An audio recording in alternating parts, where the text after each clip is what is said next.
Weaving is the life of the people of Pasay. It has been there for centuries already. But now we plan to give it more life, from ordinary mats to something more contemporary na maging part siya ng fashion.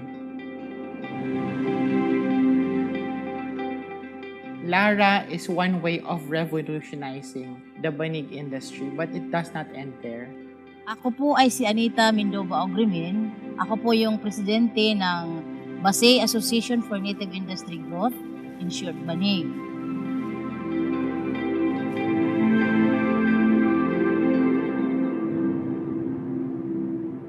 Nakakataba ng aming puso na global na pag-uusapan na ito yung ginagawa ng mga weavers ng Basay.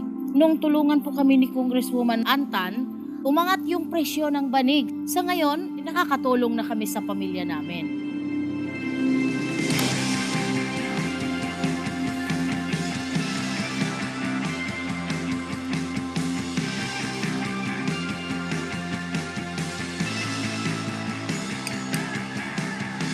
Pangarap po namin na magkaroon kami ng sariling processing center ng banig.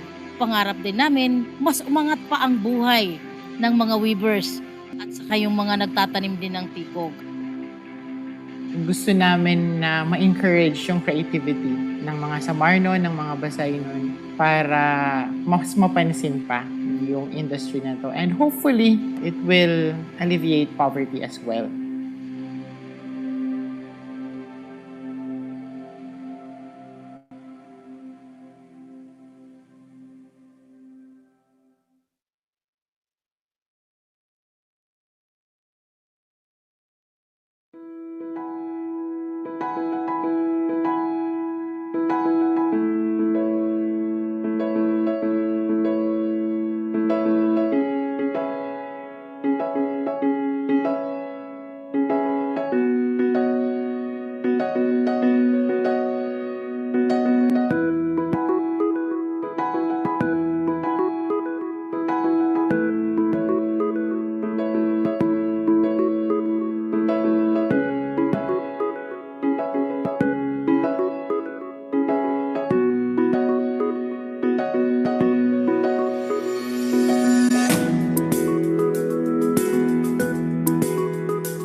poverty alleviation and sustainable development warriors. Before we get started with our official business this afternoon, let us once again be reminded of our online rules and virtual netiquette. Your name in Zoom room shall appear coded by your honorific first name dash affiliation. For example, Miss Aryan dash SSU. As much as possible, please turn on your cameras all throughout the duration of the event. Should you have questions, please feel free to key them in on our chat box. It will be addressed by the person concerned. And please refrain from posting on Facebook screenshots of this activity to uphold the data privacy law. And for our virtual netiquette, one, turn off notifications. Again, those little pings cause distractions to other meeting attendees. Two, turn on the lights. If you can, get proper lighting. Sit near a window or have a bright lamp nearby. Three, look at the camera when talking. I know it's a little bit awkward at first, but you know what? The audience will appreciate eye contact. Four, mute your microphone if you are not talking and once you've been admitted to the Zoom room. Five, clear the space behind you. See if you can move your camera so it is directed to a wall or a clear spot. But since we have a virtual background, especially designed for Sour Tech University, for this iPOVCON rather, we are encouraged to use it. And six, please come early. If someone is late, there is no need to recap. Seven, keep it professional. Maintain professional posture and appearance.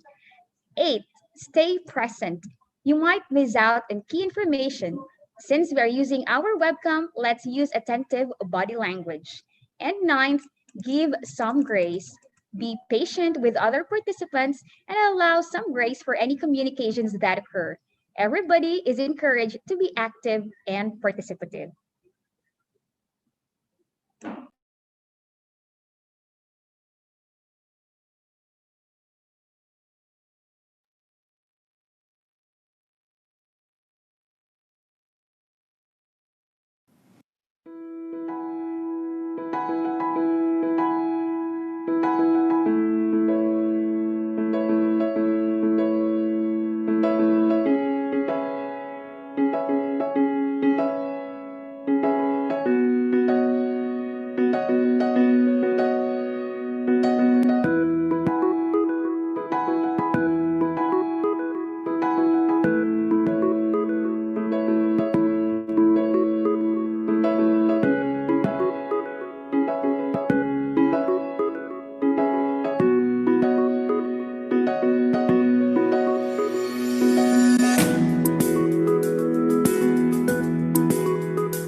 Nelson Mandela once said, poverty is not an accident like slavery and apartheid.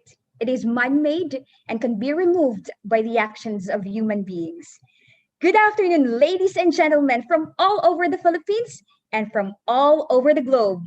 I am Aryan and I will be your host this afternoon. Today, our virtual presence proves that we are moved by Mandela to take an action.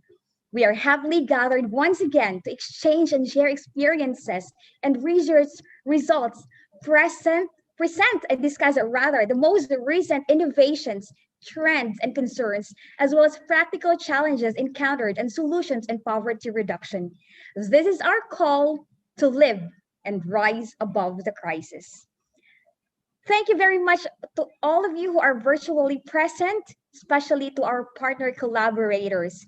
This afternoon, we will make the weather hotter and the hour unholier. So get ready to pop those eyes because no one, again, literally, no one is allowed to slumber. So come on, turn on your cameras and show to the world that we will fight poverty head on as we bring you the most outstanding paper competition. Our four finalists are the best paper in their respective tracks. They have been shortlisted for pre-judging. Out of the paper reviewed, they were chosen as qualifiers for this competition. In short, they have been judged. Our scoring will be back to zero, and our four finalists vying for the most outstanding paper in the 2020 International Conference on Poverty Alleviation and Sustainable Development will be judged by the following guidelines and criteria. One, research must be aligned within the four strands of the conference, namely human health crisis and management, resources, technology, and products for crisis management, organization preparedness and response to crisis, and environmental crisis and management. Two, electronic copies of the completed papers were submitted online to the official email address of the conference with the following contents: title, author or authors and affiliation, email addresses of authors, abstract of 250 words, keywords of 5, and contents including introduction, objectives of the study, methodology, results and discussions, conclusions and recommendations, and references using the APA 6th edition. 3. The papers will be judged based on the soundness of their content. 4. This award should earn at least 85% to qualify for this particular award. And 5, the decision of the panel of judges shall be final and irrevocable. The rating sheets are considered personal notes of the panel of judges and shall not be given to any contestant or requesting party. 6th, judging shall be based on the following criteria. We have originality of idea, 20 points, appropriateness of methodology, 30 points, potential for the creation of new or advancement of knowledge and evidence of benefit to the area covered by the research, 15 points, anticipated outputs, outcomes, and impacts of the research, including potential contribution to economy and social benefits, 20 points, and quality of technical paper or quality of submitted technical report, including abstract, 15 points. That has a grand total of 101. Just kidding, 100 points. All right, the floor is fired up, I know, but before it gets more inflamed, please allow me first to introduce our distinguished research experts who will serve as a panel of evaluators for this particular competition. Our first judge is the Dean of Graduate Studies of Southern Lady State University. Let's give a warm welcome to Dr. Ludito Ramirez. Our second judge is a medical officer 4 in section head of the local technical assistance and program management of the Department of Health Region 8. Let's give a virtual resounding applause to Ma'am Fidelita D. Dico. And our last, but definitely not the least judge, is the Vice President for Research and Extension and External Affairs of Northwest Summer State University. Ladies and gentlemen, please welcome Dr. Riz Rupert L. Ortiz.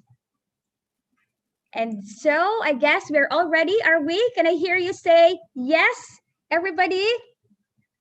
Are you ready? Come on. Yes. Show me some love. Yes, we're ready. All right. All right. And now, ladies and gentlemen, let the game begin. Starting off with our first presenter. Yes. From Visayas State University, with her study Influence of Marine Protected Areas and Fish catch productivity among selected fisheries in Leyte, Philippines. Let's welcome Ms. Mary Chris F. Plenius.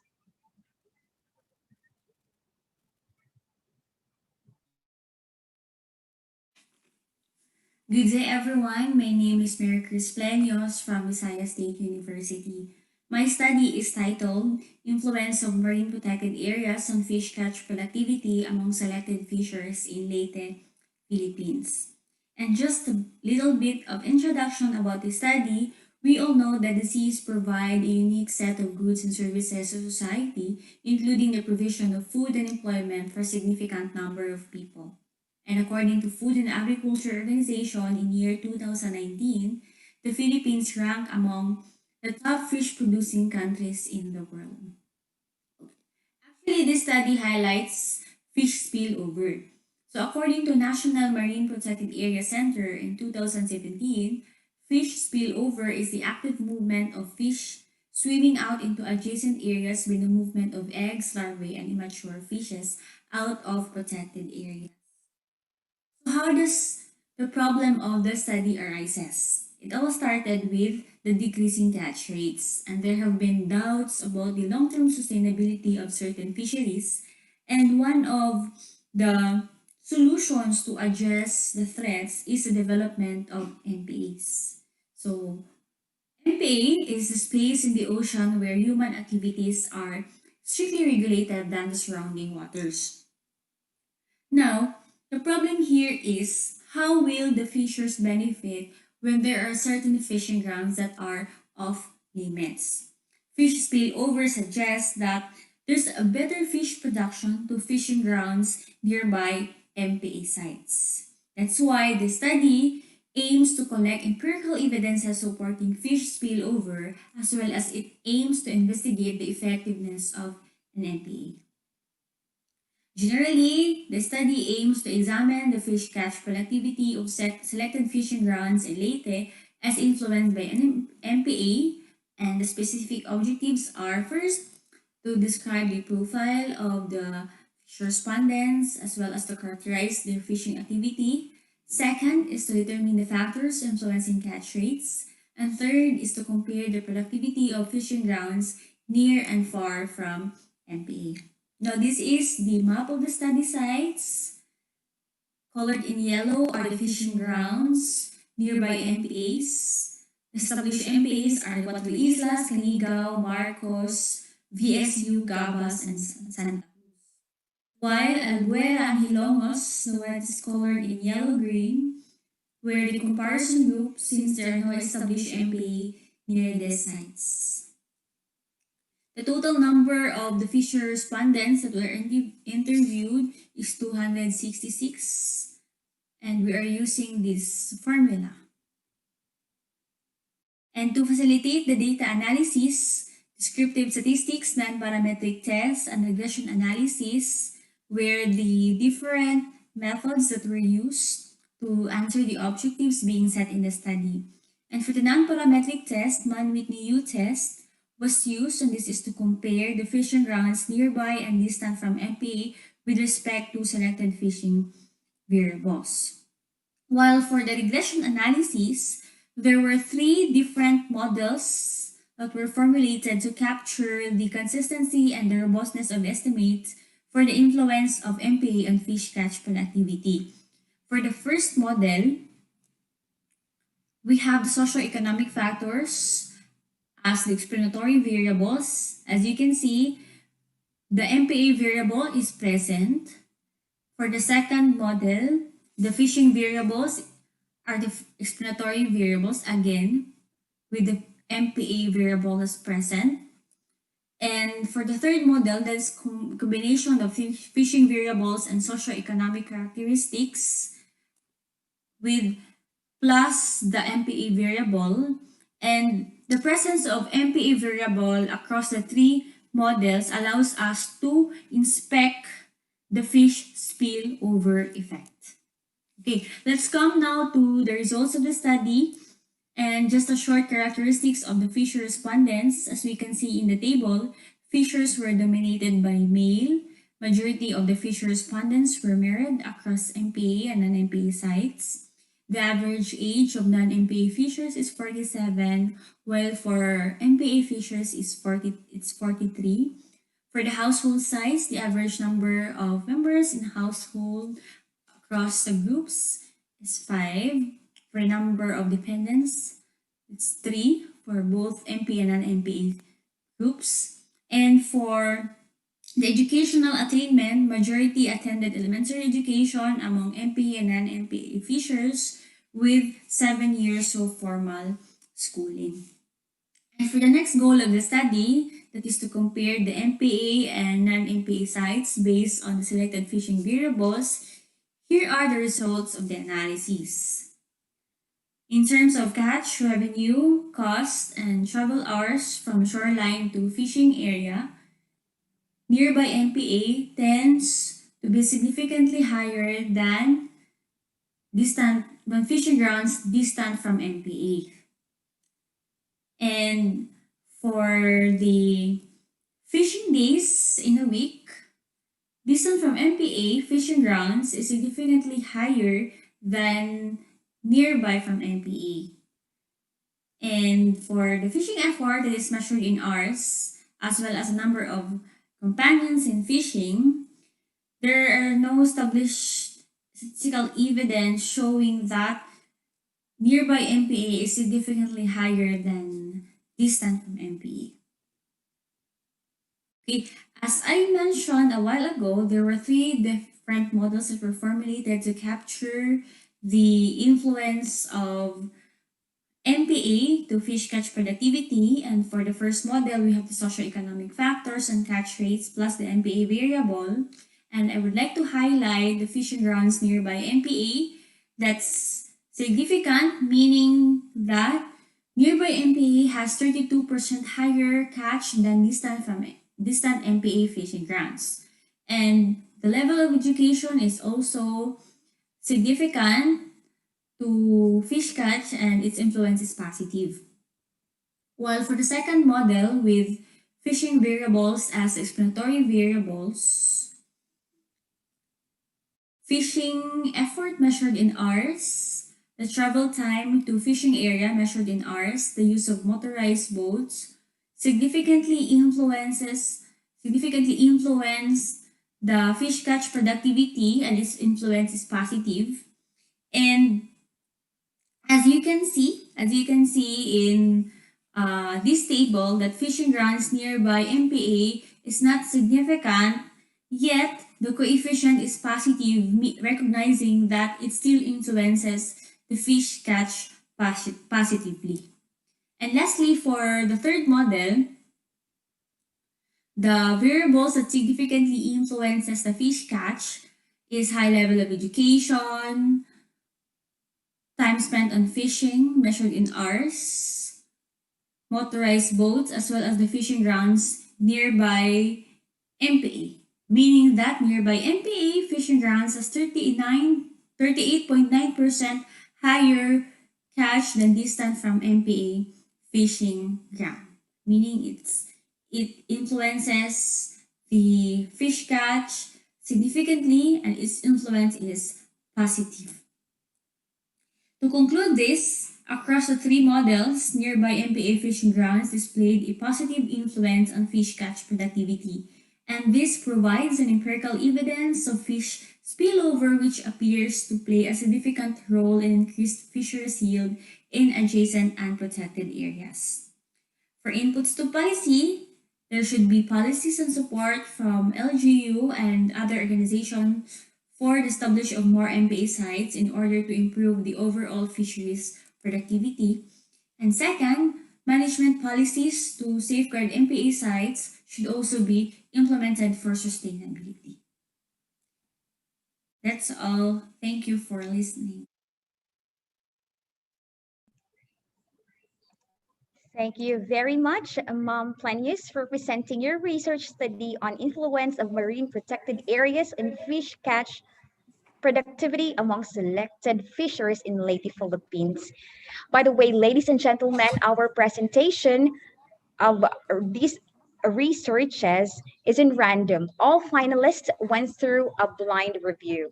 So both researchers and evaluators don't know they have been judged or they have judged a certain paper. And now, ladies and gentlemen, we'll proceed to the question and answer. Dear panel of evaluators, please go ahead.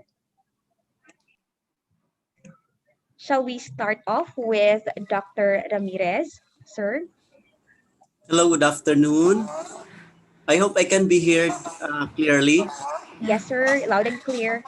Okay, I just would like to congratulate our presenter for the very interesting study, especially that the fishery sector is one of the most neglected sectors uh, in our community. And my I just would like to clarify on how you considered in your study in the determination of your respondents belonging to the nearby MPA and the distant MPAs, because I am familiar with the local of the study. It's within Camotes Sea, and the MPA areas in Baybay and Inupacan are close to the non-MPA areas covered by the study.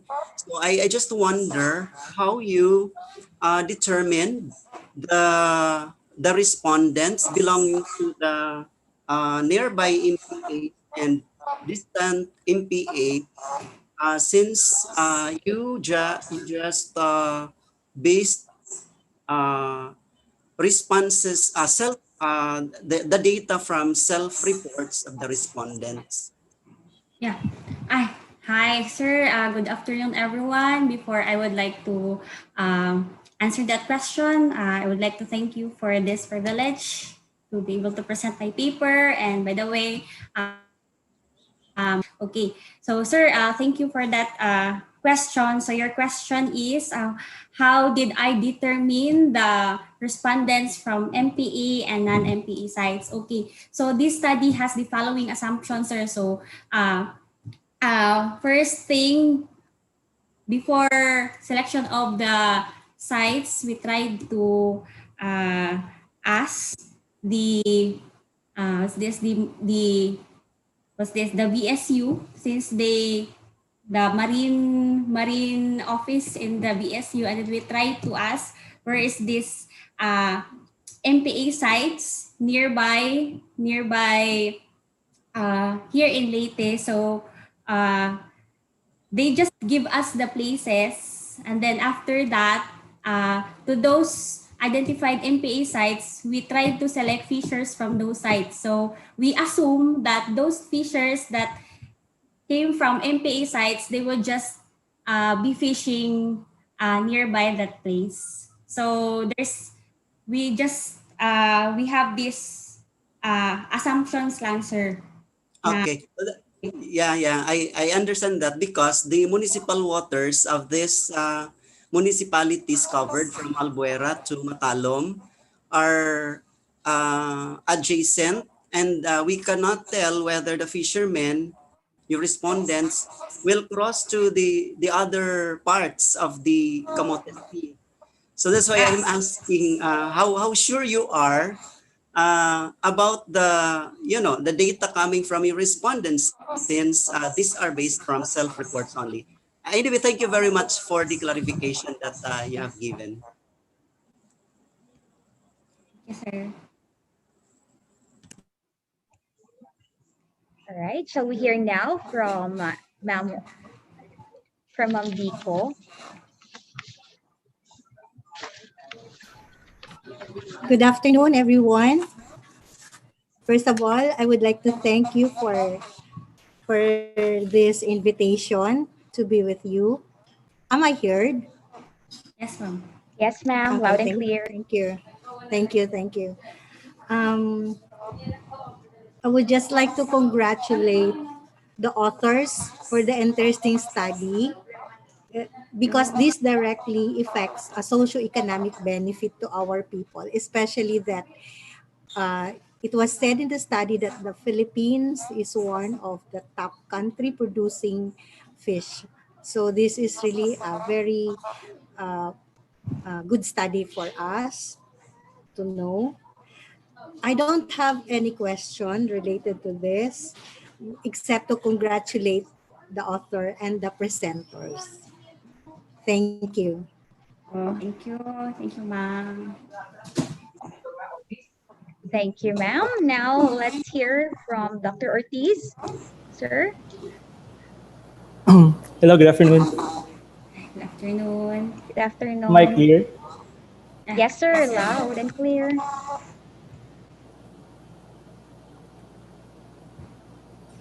Yes. First, let me say thank you for having me here as one of the evaluators for this year's iPOVCON.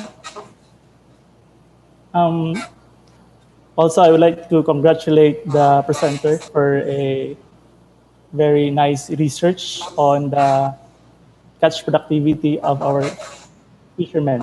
Okay. So my question is, actually, I'm interested if the study was conducted pre-COVID time, or is there an effect of this pandemic to the catch productivity of our fishermen? This study, sir, was conducted last 2018, starting from 2018 December until 2019 of January. Yes, sir, the data were gathered during those times. So, medyo malayo So na siya sa yeah, this study does not involve the effect of this current pandemic that we're having right now. Am I correct? Yeah, yes, sir. Yeah, sir. Yeah, yeah. I think that's only my question because it was not mentioned in the paper. Yeah. Thank you and Yes, sir. congratulations. Thank you. Thank you very much, dear evaluators. And again, Ma'am Planius, thank you very much for sharing to the world your study. And now we proceed, ladies and gentlemen, to our second presenter. She is from the University Malaysia Terengganu, Malaysia, and to present her study on happiness and poverty, micro evidence from poor households. Let's all welcome Ma'am Nuhor Haslinda Kulob Abdrashid. I hope I said it right.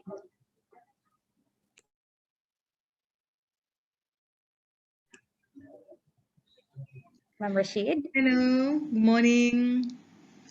Today I would like to present my paper entitled Happiness and Poverty, Micro Evidence from Poor Household. Okay, actually my name is Linda. This is my paper with my colleague Nur Zaida, Nur Afifa, and also Nur Linda. We are from University Malaysia Terengganu, Malaysia. Okay, first of all, I would like to present, this is an outline of my presentation, start from introduction, a problem statement, the measurement of poverty until conclusion. So you can see that I have 1, 2, 3, 4, 5, 6, 7, 8. I have 8 points to be highlighted in my presentation.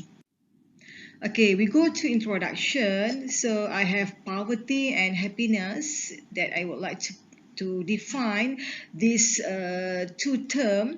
So we go for the first one, what is poverty? So according to Stevenson 20110, poverty is as having a little ownership. I do not have enough money to meet the basic needs needed to survive properly.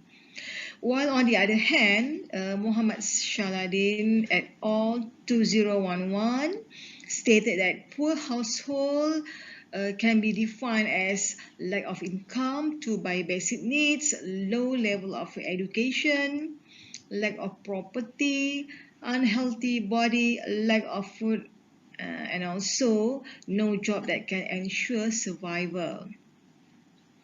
What we can see, another one, Siti Khadija et al. 2013 define how poverty can be used to be like an appropriate approach and coincide with the condition of poverty should be done so that the problem solving can be done according to the needs. Okay, in my right, I can see this is a happiness term. In this box, what can I read from here? Happiness did not come from their job title or their income. Social relationship and leisurely activities they were partaking in. Another one, the researchers suggest that income does indeed have statistically significant effect on happiness. Okay, I have four problem statement that I want to highlight. The first one is determining poverty based on income or expenditure shows a weakness because it does not take into account other element. And the poverty rate in the state of Kedah, Malaysia recorded a percentage increase of 26.25% of poor household from 2012 to 2014, and it shows that the problem of poverty is still in the old notch and never-ending stories. This is from Nur Zaida 2020. On the other hand, study by Alkai and Foster 2009 through MPI, Multidimensional Poverty Index approach, it is not comprehensive in assessing poverty. And lastly, the method of measuring poverty in most countries, including Malaysia, is dimensional or one-dimensional unit approach, that is by using the income or expenditure and ignoring other aspects. Okay, so I come out here with three objectives. The first one is to identify the factors that influence the happiness among the poor household. Number two, form the Gross National Happiness Index, GNHI, based on respective dimension and indicators. And lastly, number three, to analyze the level of happiness index among the poor household. Okay, this is my methodology. Okay, in order to form GNHI, okay, they have 7 dimensions and 27 item statement. Okay, such as standard of living, health, education, time, psychology, society, and government. Okay, this GNHI instrument was conducted based on stratified random sampling among 1,103 poor households in Malaysia, which consists of 12 districts. Okay, therefore, the category of GNHI can be classified into 4 categories, such as very unhappy until very happy. So from this table 2, the category of GNHI, we can see that 0 to 65 stated as not happy, while 66 until 100 show the icon of happy. Okay, this is the source from the Center of Bhutan Study 2012. Okay, this is 7 dimensions that I want to highlight in my GNHI. Start from living standard. In living standard, I have 1, 2, 3, 4, 5 seats. There are 6 indicators, including in living standards, followed by I have 5 indicators from health dimension, and then followed by four indicators from education dimension, and next we go to time. So we have 3 indicators, while for psychology dimension I have 3 indicators, society I have 3 dimension, and lastly government I have 2 dimension. Okay, how to the formation of Gross Happiness National Index. So we have 6 steps in order to form the GNHI. Okay, the first one started from the set the dimension indicators.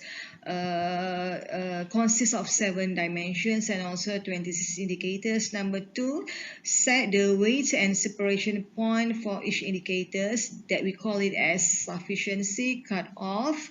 Number 3, set a dividing point for happiness, which is happiness cutoff. Sufficiency cutoff is the separating point that will differentiate whether household, HH means head of household, is below or above the happiness level for each indicator and dimension.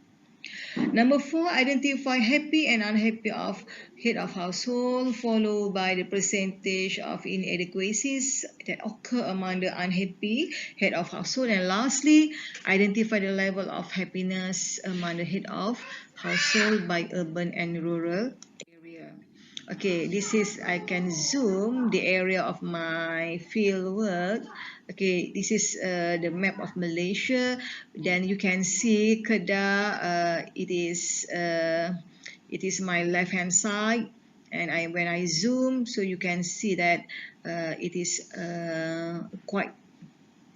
quite big, not so big, but we have a 12 district. Okay, we go to result and discussion. Okay, from 12 district of Kedah, we can see that happiness index represent by the percentage.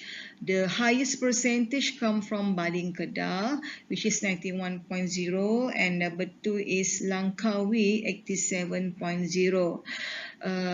While the other 10 districts such as Bandar Baharu, Kota Kedah, Kuala Muda, Kubang Pasu, Kulim, Padang Terap, Pendang, Pokok Senayan and Sig show the unhappy level of their feedback.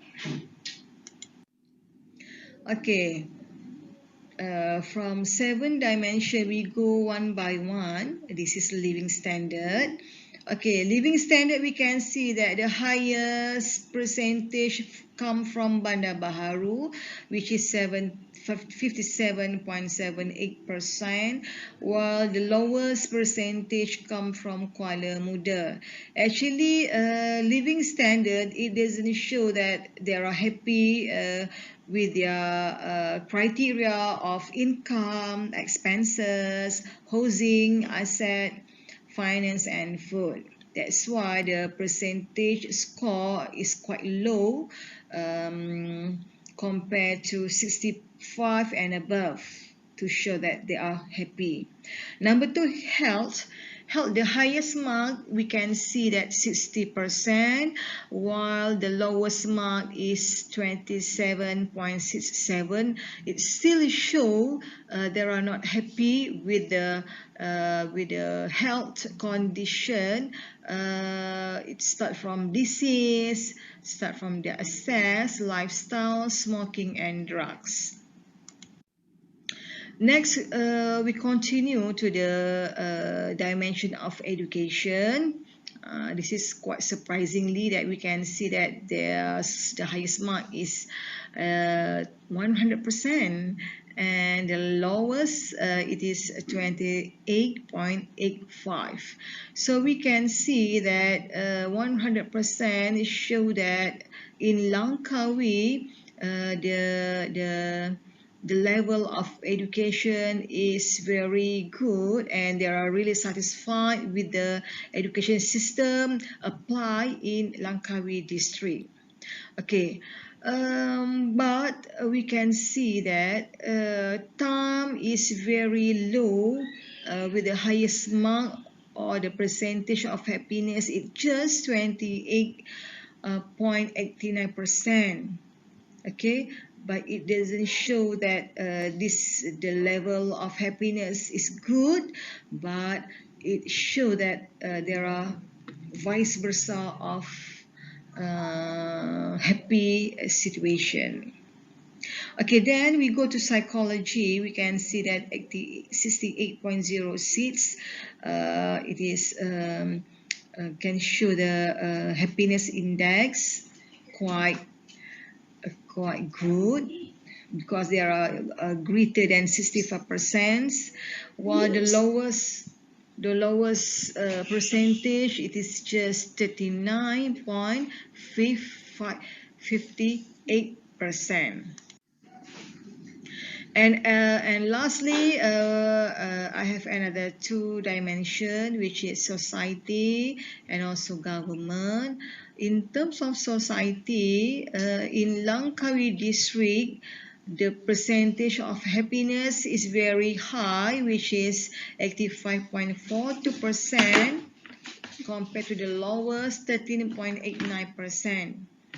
Okay, but in terms of government role, they are not satisfied with the score value. It's just 34.38%, and the lowest score is 7.69%. Okay, I go to the conclusion. So, Baling and Langkawi, I can exclude because there are the happy, the happiness index in this Baling and Langkawi district. The percentage of happiness are very high. So this is the indicators that show that in these three districts, they are not happy because this indicator, 12 out of 26 indicators show that they are unhappy, especially in terms of their work. They have to do lots of work to accommodate with the current economic situation. Okay, next we go to the level of happiness. We can see that this is the level of happiness in Baling. Okay, we can see that actually what is the factors influencing the happiness level. Okay, the first one, because of location, it is near the hills, natural supply of hill water, self-employed, grow own food, asset ownership, and also agricultural practices. While in Langkawi, 87%, because Langkawi is the attractive and famous tourist island. They also have a shopping center, society community, and also an improvement in education sector and other facilities. Okay, my recommendations. I want to focus to the three role that can play by head of household, members of household, and government. The first one is head of household. Okay, so the head of household, they can play their role to get good and balanced time management that will indirectly affect the dimension of standard of living, health, psychology, and society. While on the other hand, member of households, I want to focus to the education.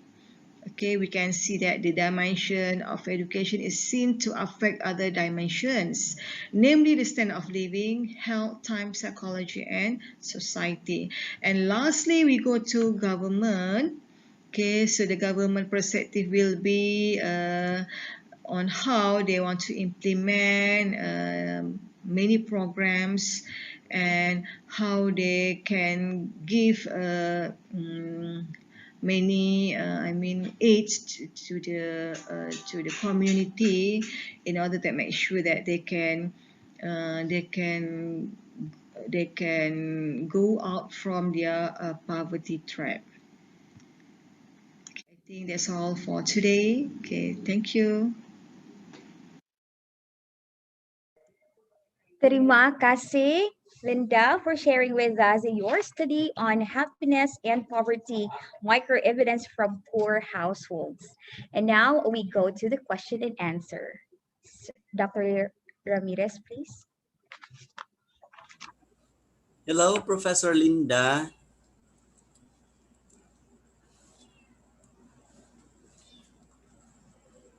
Hello.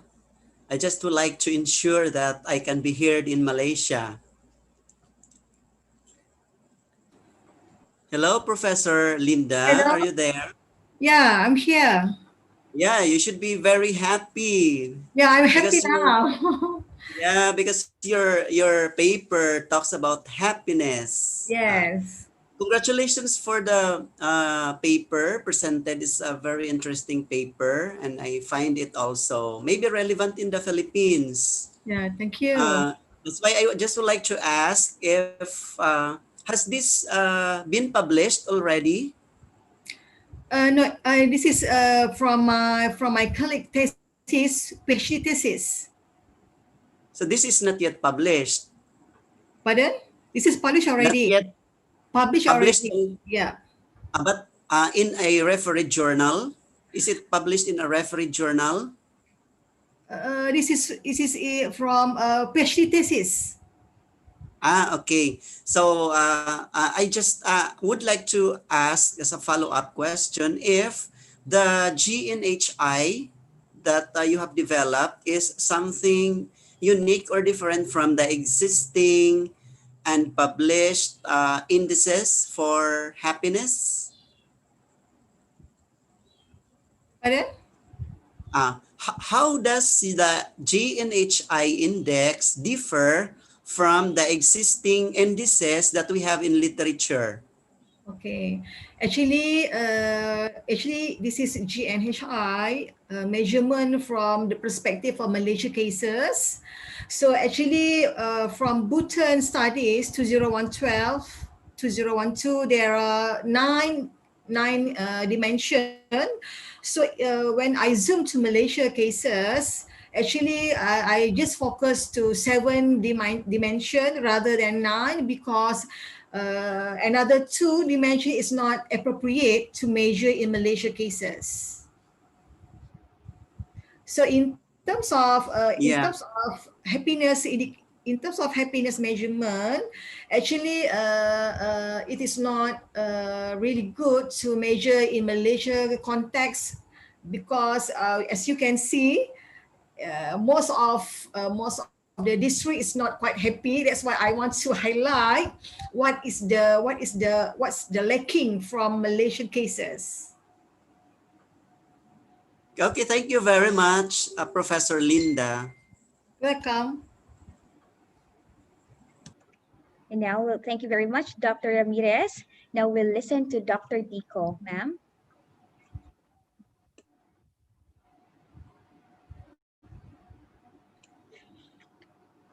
I think Dr. Dico has probably a connectivity challenge. Can we proceed for the meantime to Dr. Ortiz?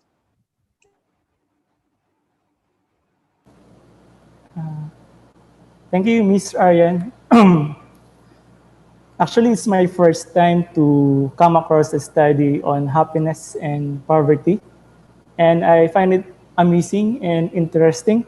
So congratulations to the presenter, Professor Linda. Thank you. My question is, may I know if we have other models aside from the Gross National Happiness Index that we can utilize if we venture into studies on happiness and poverty in the future? GNHI? Yeah, if there are other models that we can utilize if we try to study the correlation between happiness and poverty. Okay, actually, I just want to focus on the gross national happiness index. That's why I don't have my intention to explore other than GNHI because I think in the case of Kedah, Malaysia, it's quite difficult to get the commitment from the respondent to declare their happiness and their quality of life. So therefore, when I go through to the respondent and ask them one by one in order to get their perception towards happiness, so in average, most of the respondents declare that they are not happy because maybe I think it's happened before COVID, pre-COVID. Because in Malaysia, there are lots of factors that contribute to the unhappy. For example, the increasing in petrol prices, in terms of increasing of goods and services, and also we are not happy with the, with the, what we call it, socialization. So in terms of these factors, so therefore I think this is my aim to get the factors why they are not happy with these 26 indicators. So hopefully I can extend this GNHI to, maybe I can try with the other factors and make cross step or regression in the future.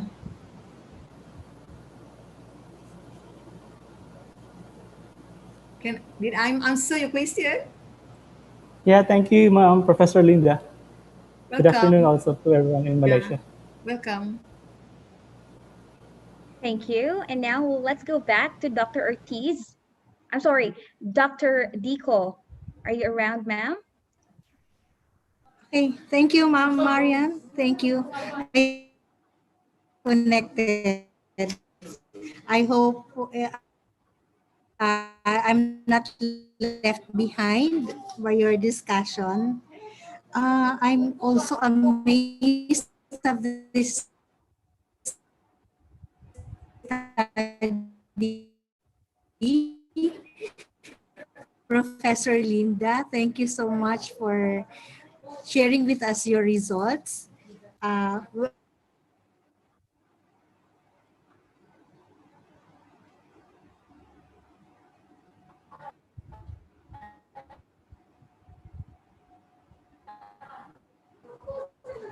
Viewer concept in poverty alleviation. Yes, there is really a relationship between the two, but I would like to know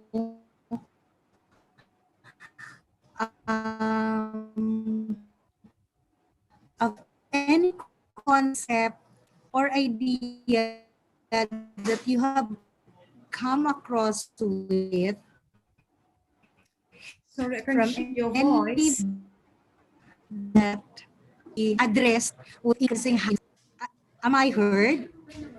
I'm so sorry, I can't hear your voice. I guess I'm not heard. Yeah, I'm sorry, Dr. Dico. There is a problem with your connectivity, ma'am. I think you may.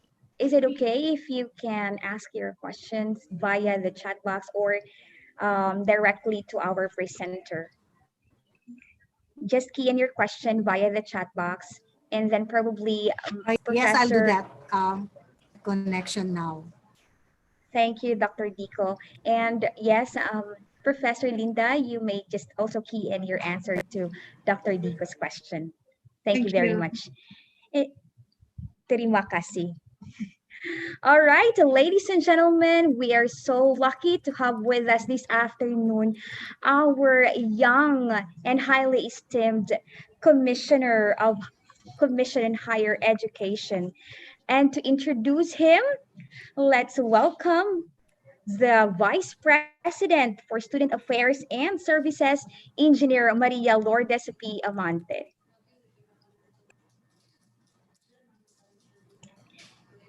All right, ladies and gentlemen, we will cut shortly these presentations to give the floor to our commissioner. I hope it would be okay for everybody.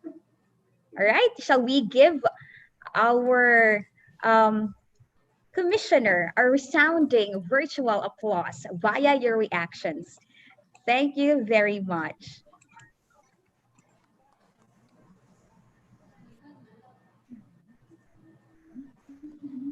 Thank you. Am I heard right now? Hello.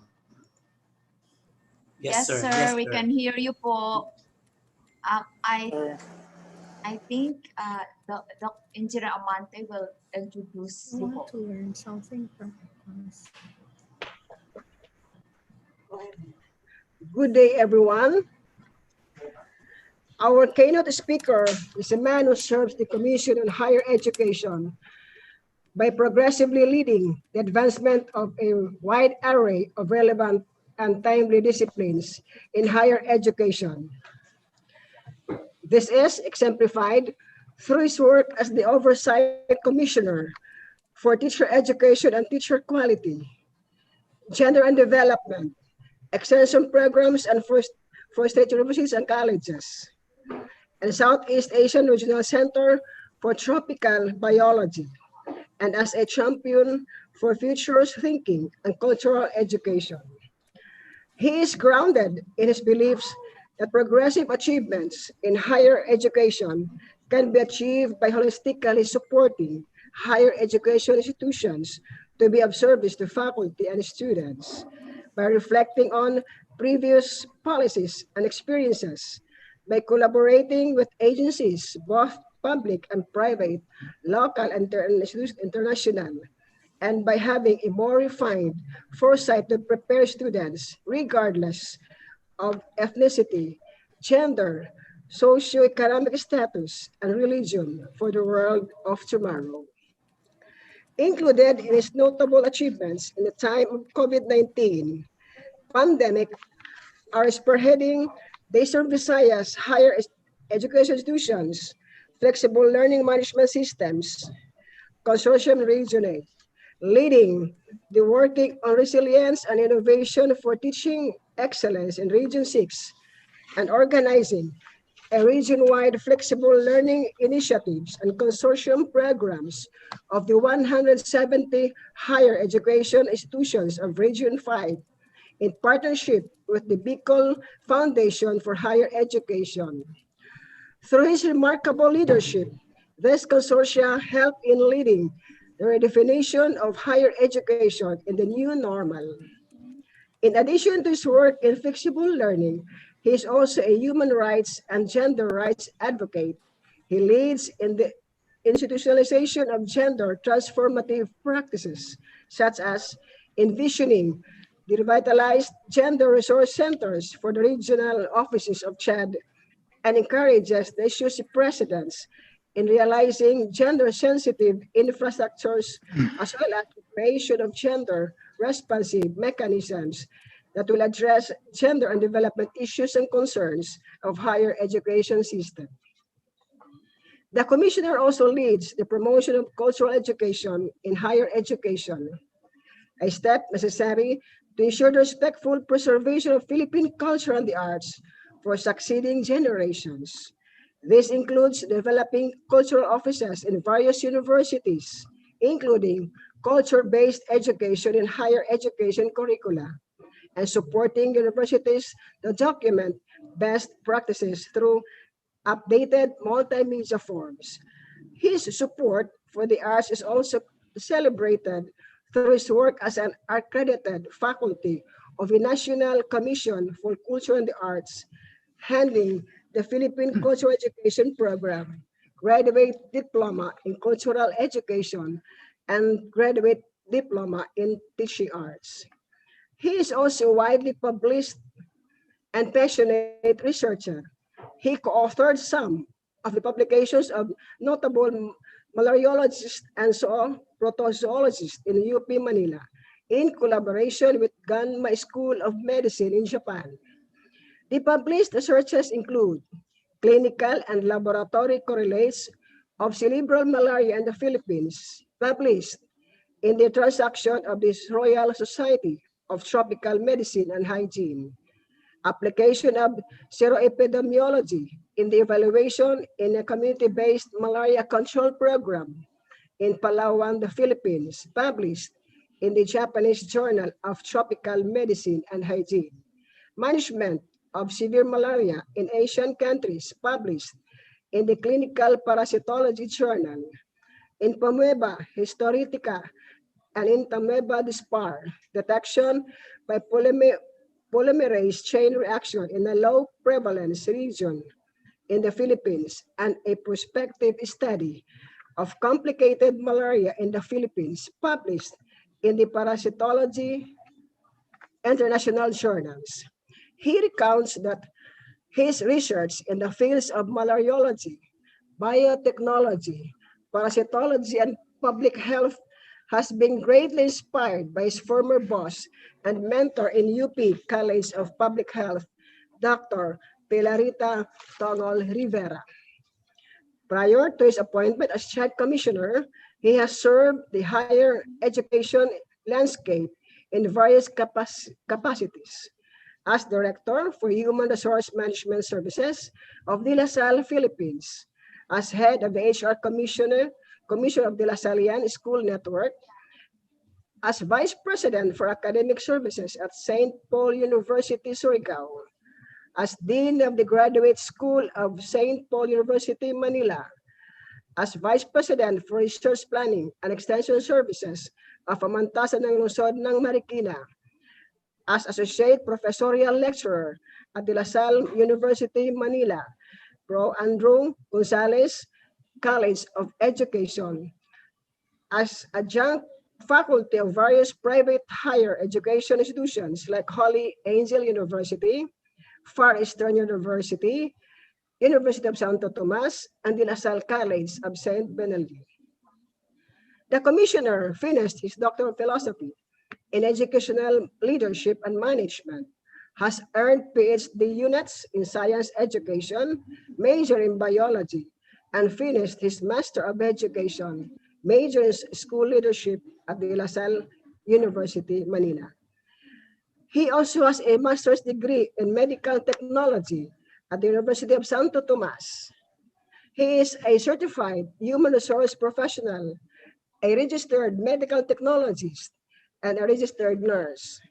On top of all these academic pursuits and behind all these noteworthy accomplishments, he maintains his primary role in life and as a devoted family man and a loving husband to his wife, Maricel. He managed to preserve the good quality of his household and the virtuous upbringing of his two kids.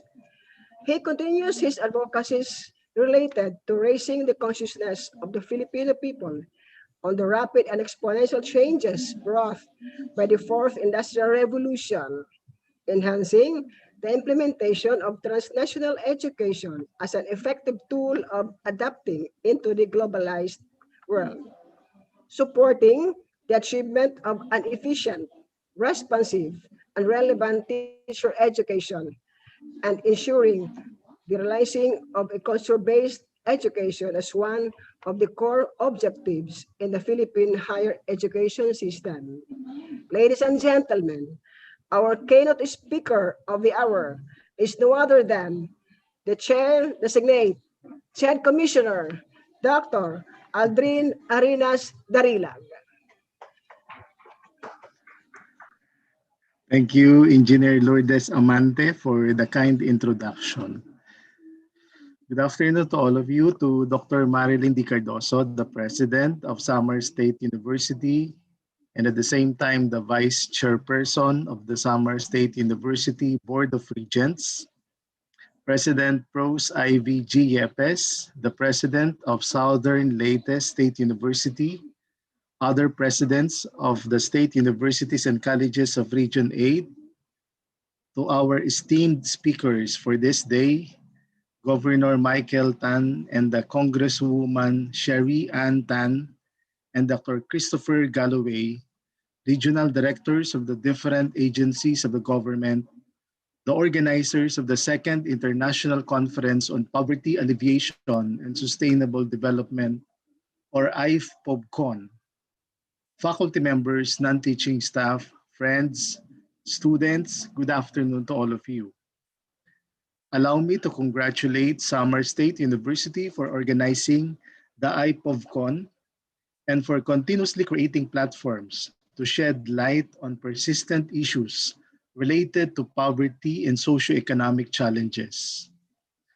Working on the goals of building, collaborating, and ending poverty, Samar State University has been showing that research and extension partnership between various stakeholders through a showcase of multidisciplinary research, which contribute to policy development and program formulation. This research endeavor of the Institute could somehow help the community to end poverty and socio-economic crisis. Indeed, it is an opportune time that we go back to discussing the concept of poverty. While the development of a prosperous, predominantly middle-class society is articulated in the National Economic Development Authority's Ambition Natin 2040, the COVID-19 pandemic has put a stall to this achievement. According to the Philippine Institute for Development Studies, around 1.5 million Filipinos could be seen sliding back to poverty due to this COVID-19 pandemic.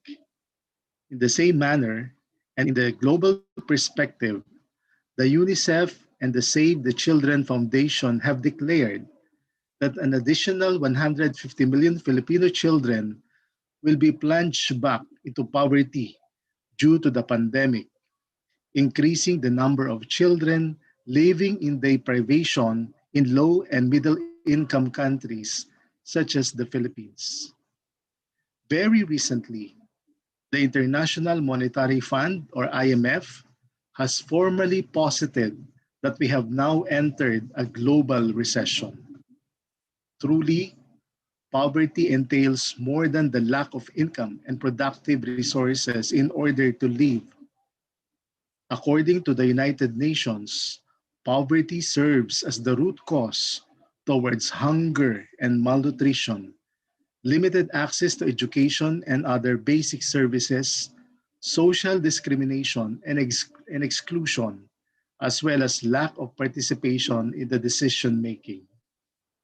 Thus, given the high sense of urgency and significance of this topic, and most importantly, for poverty to be ended, I, as chairman of the Samar State University Board of Regents, am truly grateful for these discussions.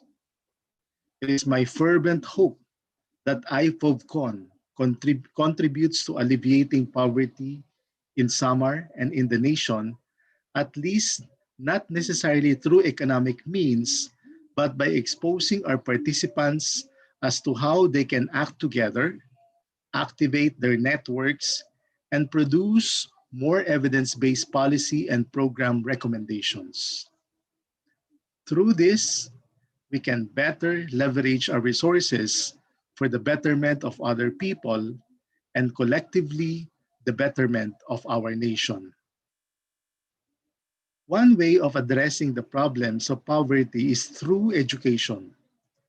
Eric Jensen, a world-renowned scholar in this topic and the author of Teaching with Poverty in Mind, What Being Poor Does to Kids' Brains and What Schools Can Do About It, identifies 5 major ways on how teachers can better address the needs of their students to live within the margins of poverty.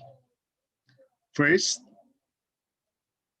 change the school culture from pity to empathy. Teachers who work with children raised in poverty should not pity the conditions of their students, leading to lowered expectations, but rather build a culture of empathy in the classroom. This means teachers need to establish a culture of caring and of not giving up, and for building a sense of a collective consensus that all students can achieve their dreams together. Second, deepen staff understanding. School administrators need to constantly hold meetings and discussions regarding brain-based psychological effects of chronic poverty, help debunk myths among staff members who grew up from middle class or upper middle class households, and deepen their understanding as to why children from poor backgrounds act the way they do at school. Third, embody respect. While our teachers may not immediately and sustainably support the economic well-being of our students, Jensen notes that teachers can change the emotional account of their students. We constantly need to give respect to our students, involve them in decision-making inside our classrooms, avoid demeaning sarcasm, and provide discipline through positive relationships, not by exerting power or authority, but by modeling the process of adult thinking. Fourth, embed social skills in all lessons. Teachers at every grade level are encouraged to use a variety of classroom strategies that strengthen the social and emotional skills of our students. This may look like creating opportunities for students to work with each other and by reminding them to thank each other in the process. Fifth, be inclusive. Teachers are encouraged to use pronouns such as we and ours rather than me or you to build a sense of community and shared accountability. Efforts, as well as achievements, should also be celebrated by the class so that they may collectively share accomplishments with their classmates and help celebrate individual wins of their peers. At the end of the day, what we hope to accomplish is that we use education as a tool to equitably share resources across all students from various socioeconomic backgrounds and not wield education as a device to further widen the gaps between the rich and the poor. To help safeguard the vital role of education as a tool to achieve equitable outcomes, the Commission commits to uphold its mandate as enshrined in Republic Act 7722. This is to protect, foster, and promote the right of all citizens to affordable education at all levels and shall take appropriate steps in ensuring that education remains accessible to all. To operationalize this mandate, the Commission launched a landmark policy in 2017, which is the Republic Act 10931, or the Universal Access to Quality Tertiary Education Act. Through this act, quality education becomes and remains an inalienable right of all Filipinos through the following. First is the provision of adequate funding and such other mechanisms to increase the participation rate among all socioeconomic classes in tertiary education. Second, provision of all Filipinos with equal opportunity to quality tertiary education in both the private and the public educational institutions. Third, prioritization of students who are academically able and who come from poor families. Fourth, utilization of government resources in education.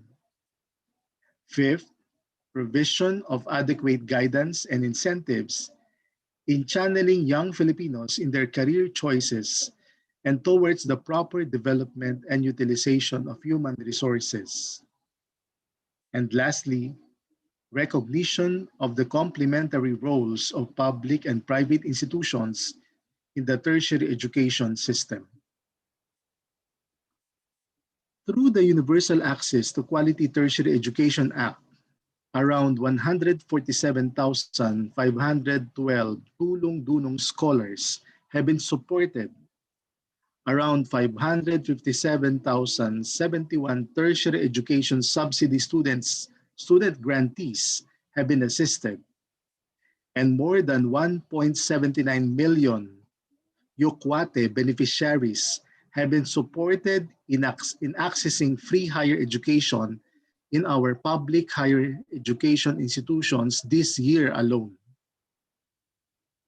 In addition to the provision of financial support through RA 10931, the Commission is also ramping up its efforts to help our financially disadvantaged students and faculty through the provision of face masks and disinfectants and psychosocial support. To date, around 93 million pesos have been granted to 59 state universities and colleges to help our faculty and students. We are also continuously partnering with local government units for the use of our state universities and colleges as temporary community isolation units, benefiting more than 17,000 patients who could not financially access hospitals and clinics. Certainly, our higher education institutions serve more than places of learning, but rather serving to be regarded as places for public service. On behalf of the Commission, I am grateful to our colleges and universities who continue to serve their mandates on research, instruction, and community extension, all towards a participatory and conscious alleviation of poverty within their immediate communities. I look forward to the success of the iPOVCON and for the meaningful partnership and discussions that shall be made because of this conference. May our actions continue to free people from poverty in all of its forms, and let us continue helping others to help themselves. Let us continue to do our best to help one another so that our countrymen can continue to live and rise above and beyond the crisis. Maraming salamat po. Magandang hapon muli at mabuhay po tayong lahat. Thank you very much to the CHED Commissioner with Sound Qualifications, Dr. Aldrin A. Darilag, for that highly motivating and truly meaningful speech.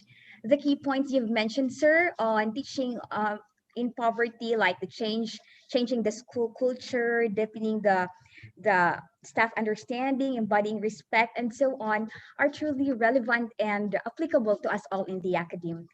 Thank you as well, sir, for gracing us with your presence and time. We are sincerely honored and greatly pleased to have you this afternoon.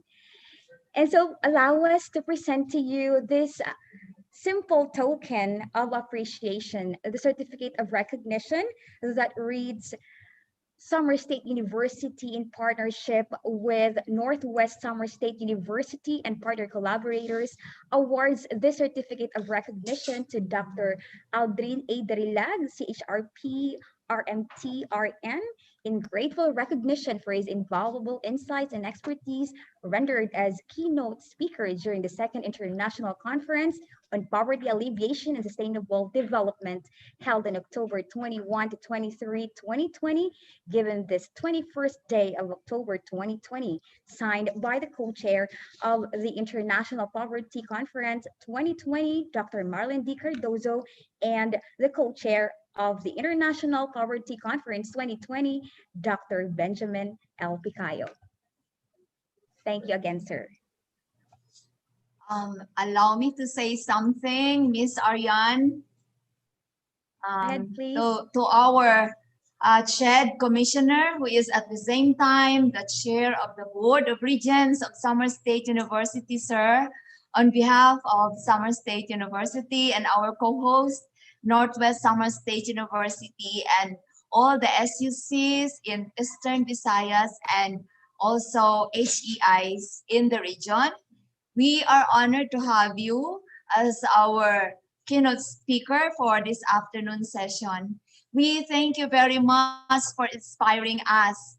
Thank you, sir, for guiding us, for mentoring us, and for capacitating us in order to be able to better serve our students, our community, and all our stakeholders. Thank you for being part of our iPOVCON 2020, which is our first virtual poverty conference. We look forward to have you physically visit Summer State University in the near future, sir. Thank you very much. Yes, yes. Thank you. You're welcome po. Okay, and congratulations to all.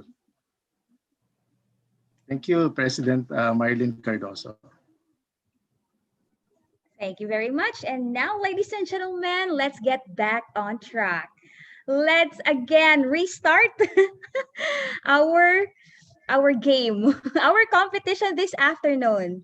Now let's go to our third presenter. She is, or he is rather, from Visayas State University with his paper entitled A Qualitative Assessment of COVID-19 Shock to Smallholder Vegetable Growers in Ormoc City. Please welcome, ladies and gentlemen, Mr. or Professor Gideon Neil B. Tan.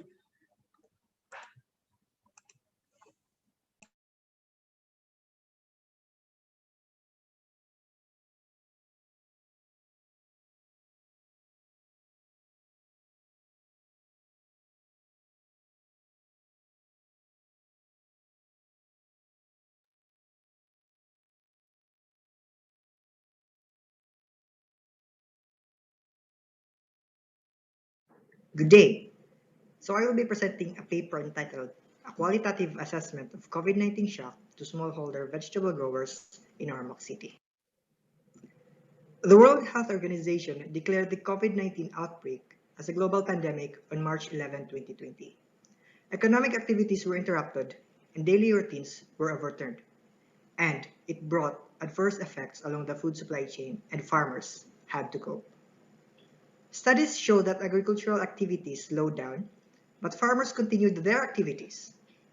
But necessary changes were made to adapt to the new normal, and many of those changes were perceived as strenuous on the part of farmers. Disruption downstreams are causing surpluses to accumulate, putting a strain on their products' movement, thus incurring lost sales and high food losses. Disruptions on both supply and demand side, coupled with reduced off-farm income opportunities, placed a strain on farm incomes. It was also seen that the pandemic's recent shock includes the unstable markets, shortage of labor, and the transport delays. These are experienced at different magnitudes to different farmers, as their exposure to shocks and their ability to withstand depends on their asset base. So we will pose this question. What were the pandemic's immediate impacts to smallholder farmers, and how did they respond? In this study, we attempted to understand the farmers' experiences, documenting the pandemic's immediate effects in the local context, to provide fundamental information on the small-scale farmers' response to shocks. This way, providing more information for future interventions. Generally, our objectives is to identify the immediate effects of the farmers' experience in dealing with the pandemic for future policy recommendations.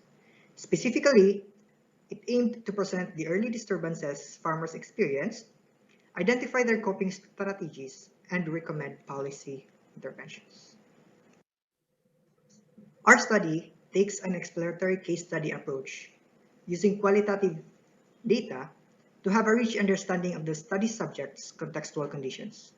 This approach guarantees the authenticity and uniqueness of the communities selected. The communities we selected are 3 upland barangays in Ormoc City, namely the Cabintan, Liberty, and Caas. Major source of income of these livelihoods are farming for vegetables, abaca, and coconut, and also for farm laborers. In selecting our respondents, we used a representative sampling method. We selected 3 respondents in each of the farmer associations. We have identified 4 farmer associations in these 3 farming communities, namely the CAFA, the GAFA, the LUFA, and the LIVEFA. The criteria for the participant selection included members who have existed crops planted. The respondents must also have a level of insights and involvement in production, marketing, and association undertakings, and also the respondent must also have access to cell phone reception and is willing to be interviewed. Due to limitations on social contacts and border lockdowns, primary data were gathered through semi-structured phone interviews with phone recorder and extra phone attached to speakers to record the conversations between the interviewer and the participants. The interviewers were already exposed to the farming communities before the pandemic, making the participants comfortable in the conversations. The interview covered only the experiences of the farmers in the first 2 months of the lockdown. The main interview questions are the following. What disturbances have you experienced lately? How did you cope with it? And follow-up questions were also asked. Each of the questions was repeated, exploring their activities on production, marketing, and association. Before collecting the data, a pretest was conducted for the list of interview questions to determine the most logical and smooth flowing order of the questions and identify wording issues that need to be addressed. This is to ensure a free-flowing conversations. Interviews were done in the local dialect. These were then recorded and later transcribed and translated for thematic analysis, all to address these studies' objectives.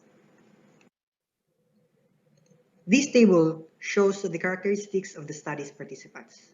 The average age of the participants is 44 years old, with 18 years in farming. Crops planted that were affected by the pandemic are also shown. The translated transcript were read multiple times by the researchers. Meaningful units were then extracted and themes and sub-themes were generated. A sample condensed unit is shown here. This covers the marketing aspect of the farmers. This table shows the themes identified across the three areas. Under production, respondents fall a category mentioning a pursuit in alternative work or engagement to sustain livelihood, a still significant concern for the recurring farm problems despite having a pandemic, increased difficulty in transportation, understanding the risk in reinvestment, and being hopeful for the next season. Meanwhile, under marketing, we found a narrowed options in selling vegetables, new marketing arrangements and changes in the distribution channels, and changes in the economics of vegetable trading. Under association activities, we found a negative impact on the association. We found coping and adjustments of association members and the directed realizations and priority of association members. Under the marketing aspect, themes were further categorized into sub-themes due to the various responses. For example, narrowed options in selling vegetables covered the difficulty in negotiation for a buyer, reduced buyers to choose from due to border restrictions, and farmers becoming more reliant on vegetables. So what do those results mean? The pandemic's direct shock in farmers' production activities was the constraints in logistics services, as farmers faced a more expensive and limited transportation service. The cost for the same type of service has doubled, and this exerted monetary burden on farmers. To cope, some farmers look for alternative works to sustain their livelihood. They engage in construction works or being employed as a local enforcement officer. Findings also revealed that farmers are still concerned about the rain, drought, and typhoon damages. These events are unavoidable but come in seasons, yet it still exerted a considerable concern in their farm activities. This somehow revealed that farmers are still vulnerable to the damages from these seasonal events, suggesting low resiliency. Moreover, farmers were now becoming aware of the risks involved in farming. The responses show that farmers have realizations toward resource allocations, such as finances, inputs, and market assurance before planting. This reflects a growth towards entrepreneurial thinking. Participants felt a greater impact on their marketing activities. Immediate impacts observed in the farmers' marketing activities include the changes in price, increased difficulty negotiating with the buyer, and reduced options in selecting a buyer. Farmers regularly experience price fluctuations as it is usually tied to the seasonality of vegetables. However, results showed that they experienced irregular prices due to oversupply of vegetables. Buyers are now purchasing less due to social gatherings cancellation, which served as huge potential demand for vegetables. The difficulty in negotiation can be traced to the traders becoming less visible in the production areas due to travel restrictions. Traders based outside of Orbach cannot enter the city due to community lockdown. Hence, farmers have fewer options to negotiate and compare in search for better prices and arrangements. Compliance with local regulations was also found to become an essential part of the vegetable value chain. It is an added activity that must be performed to complete the value chain, and results revealed that farmers face difficulty complying with these regulations. To continue farmers' business operation, they have practiced new marketing arrangements. These are the border-to-border transactions, increased reliance on viajeros, and the community selling of vegetables. In performing border-to-border transactions, farmers and traders pass the vegetable to another player along the municipal boundary. They can still transact this way while avoiding the proper documents such as food pass, health certificate, and quarantine pass, since they are not technically crossing another municipal boundary. This practice has split the trading node in the value chain based on players' geographic area of operation. Since another transfer was performed, this practice hypothetically increased the transportation cost of delivering the vegetables to final consumers, as it takes more time and labor in moving vegetables. In some ways, COVID-19 disruptions introduced an opportunity to rebalance the system that currently creates unequal profits in the supply chain. However, results suggest that viajeros have become more vital in the Ormox value chain, since they can comply with the new regulations and are more competent to sustain vegetable transportation to different markets.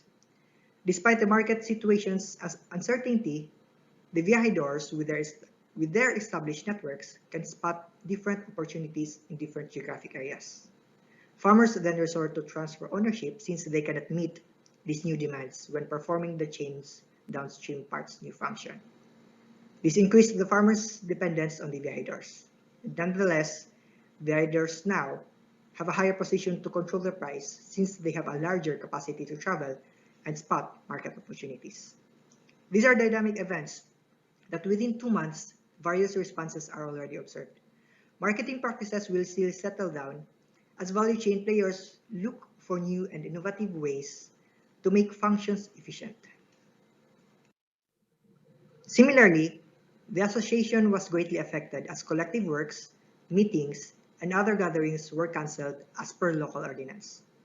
Nonetheless, members have prioritized one's welfare over the association activities, as members were individually looking for ways to sustain their well-being amidst the pandemic, leading to unattended communal farms.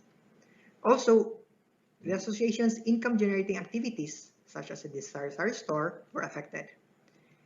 The association somehow weakened during the early stages of the pandemic, but showed sense of hope and new realizations.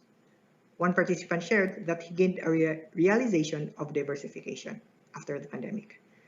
He mentioned that it is better to plant different crops because when one crop fails, they can still cover the cost from the other crops.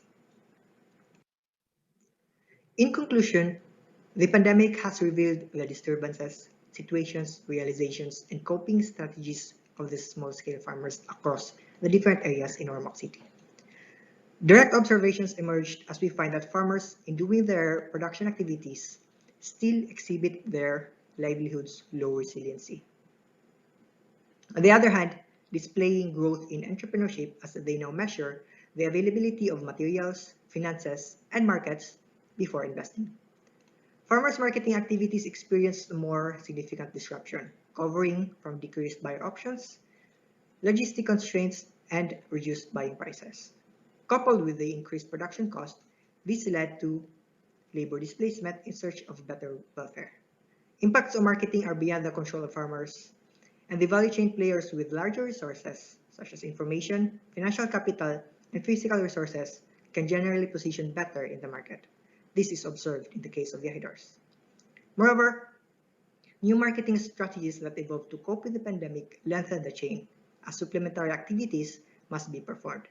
This can contribute to chain inefficiencies. These experiences provide insights for designing interventions for smallholder farmers. These recommendations follow Balwinder Singh's argument that technological and management innovations are recommended in addressing emerging constraints. We highlight 4 recommendations for farmer interventions. First is to improve farmers' resiliency. Farmers must be taught to invest in risk mitigating facilities and practice new climate resilient farming systems and develop proactive management strategy. This way, they can attend to the new events that come as shocks, such as climate and market-based shocks, without being troubled by the seasonal events. Second, entrepreneurial training. The pandemic became the farmers' triggering event to develop this thinking. A follow-up training can be implemented to instill this mindset further. It is recommended to focus on valuing the resources, planning and monitoring and identifying market opportunities. Third, stimulus and relief package. As farmers face uncertainty, enablers can offer alternative employment such as cash for work to sustain livelihood while farmers adjust and look for ways to recover. Lastly, association empowerment. Ensuring the continued conduct of association activities is recommended. As Rodriguez in his study mentioned, strengthening communication networks along with transport networks are key to survival of the food supply chain, and the association can perform this function. Association can be a recovery source since it is an avenue for strong leadership, for hope and direction. We need to empower the association. This study also has limitations. Exploratory case study approach was used, hence, results from the study are not suitable for generalization. Also, the study only covered the first 2 months after lockdown. Results may differ as respondents and practices adjust and settle down in the new normal. Thank you.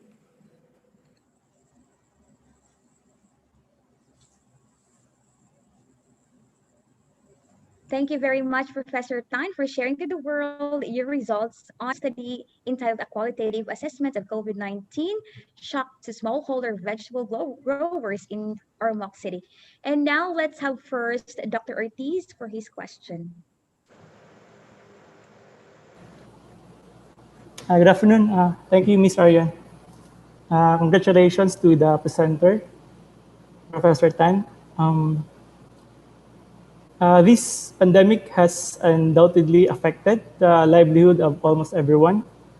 It is even more pronounced to our agriculture sector, most especially to our farmers.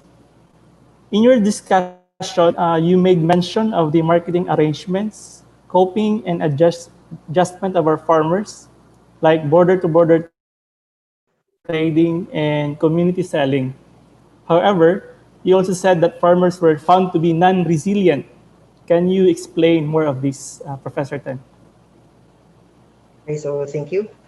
The resiliency we discussed there is mostly focused on their production activities and not on their marketing activities. So it highlights their vulnerability towards rain, drought, and floods. These are recurring events. We checked the BMIS data, and true enough, it is constantly occurring in the region, and their response, they are also vulnerable to that. And even with the pandemic in sight, they are still concerned about these problems. So the resiliency we discussed on this paper focused more on the production aspect, not on the marketing aspect. Yeah, I think that's only my question, Ms. Ryan. Thank you. Thank you, Dr. Ortiz. Now let's hear from Dr. Ramirez, sir. Pleasant and blessed afternoon, Mr. Neil Gideon Tan and team and congratulations for coming up so quickly and completing this study. So my question is how long did you for you to conceptualize and finish the write-up for this research?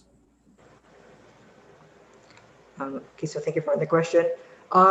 This is part of a larger project actually, because we're dealing with community development in these sites already. And the new event with the COVID-19, we opted to make a study about it. So we started interviewing in March, in August rather, covering the data for March and April, conceptualization in May, and write-up in the following months. So I think it was finished last month. So we are 2 months already. Yeah, you must have an amazing team. My follow-up question, can you please share with us how did you manage the gathering of data since it's a pandemic and face-to-face interviews is not feasible? I'm just wondering how you were able to mimic the gathering of data where there is this non-face-to-face interaction with your participants? Okay, so thank you. In this project, we already have our research staff assigned in these community areas. So they were already exposed like 1 to 2 years already in the project sites. So they are already comfortable with the community. They already have this established relationship with these people. So interviewing these people is no longer difficult. So we can just easily ask them about their whereabouts, their doings, and we just categorize it later. So the key in making this a success was the community development aspect and the ground preparation before the pandemic, because it will be difficult. I think it will be difficult if you will come to the community as a newcomer and you are not known and you don't know how the community works there. So Yeah, the with that, groundwork is the key, I think. yeah, with that, we congratulate you again for the job well done. Thank you. Thank you, Dr. Ramirez. Now let's have Dr. Dico, ma'am. Yeah. Hello. I hope I am now heard. Yes. Yes. Yes, Okay. ma'am. First of all, I would like to thank Professor Tan for his clear and good, interesting presentation of this research. And since COVID is still a novel disease, this is also sort of a novel experience doing that kind of research. So I commend your team, your research team, for having able to gather data despite the uh, this challenging period, because you are not doing it the way it should have been done before COVID. So you said that your design is exploratory and descriptive, and one of your objectives, the last one, is um, to formulate policy intervention related. I just want to know if, because you said this is part of a larger study, so is the last objective a result of interview from them, meaning you have gathered data from the participants in order to come up with policy intervention, or this is more on a theoretical aspect? Yes, so thank you. It's more on the theoretical aspect because we only ask the participants on what are the disturbances, what are their coping mechanisms. We did not ask them on what do you think will their government do, or we didn't ask them for recommendations. It's from our point of view because interviewing them in that such time is more on like mostly clouded because they are experienced on the first hand of the pandemic. Well, as from other perspective, we can see it from a bigger picture, more distant, so we can see it better. So Okay, their question was generated by the researchers. Okay, thank you. My last question is, can you give us a brief description how this became a sub-research to a bigger research? Yes. So the original research was community development. We are scaling out certain production and marketing practices. We have success from another project, and we are going to implement it in these three project areas. So when COVID-19 struck, our research approach drastically changed. So part of this is to document the impacts of COVID-19. So this is only the first part of the research. We are still writing a whole full year impact of COVID-19, tracing the changes along this community for a whole year. Okay, thank you. That would be all. Thank you. Thank you. Thank you very much, dear evaluators. And again, thank you, Professor Tan, for sharing with us your study.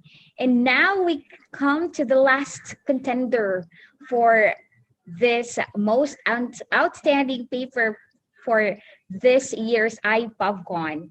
She is from Summer State University, And her study is entitled Health Service Delivery. What do we know? What have we availed of? How satisfied we are, and where should we be headed? Ladies and gentlemen, please welcome Professor Sherry Ann Labid.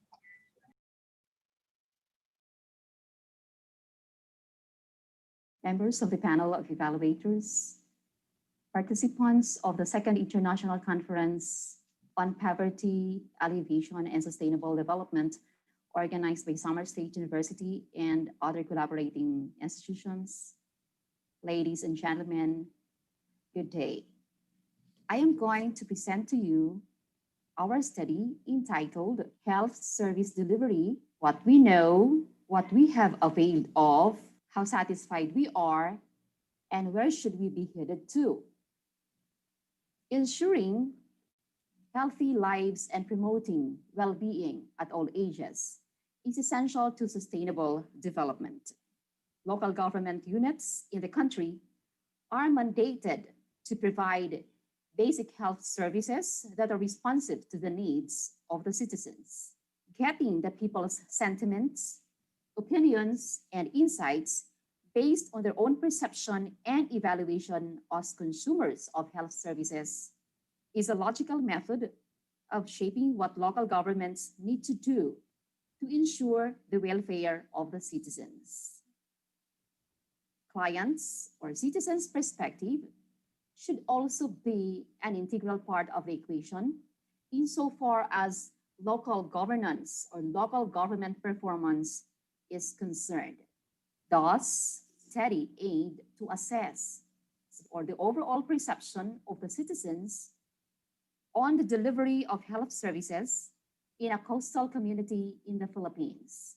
Specifically, it assessed the health profile of the citizens, determined the citizens' awareness, availment, satisfaction, and need for action along the various health services, determine the reasons for non-availment, reasons for satisfaction and dissatisfaction of the health services, and the last, identified the citizens' topmost recommendations to improve health service delivery in the community. The conceptual framework of the study. What we saw on the slide is the locale of the study. The study employed descriptive cross-sectional survey with multi-stage probability sampling. The instrument of the study was actually composed of 4 major sections.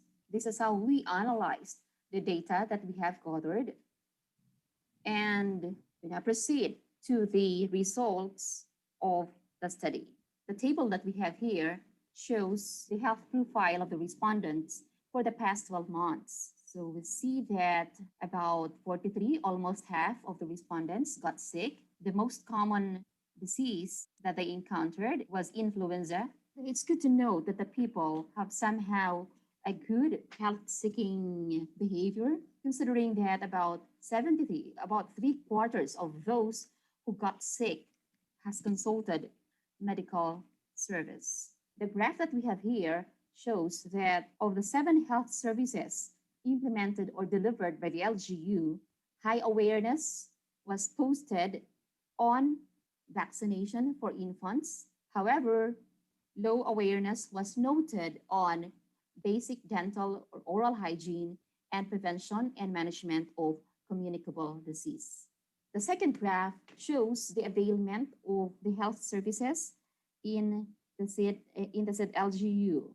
Of the 7 health services, free basic medicine and low-cost medicine program were highly availed by the people, while the 5 other services received low availment. On the satisfaction, here we see that all services, by the way, only those people who availed of the services were asked the question related to satisfaction. The table on the screen represents the comparative results in the different services or service area assessment.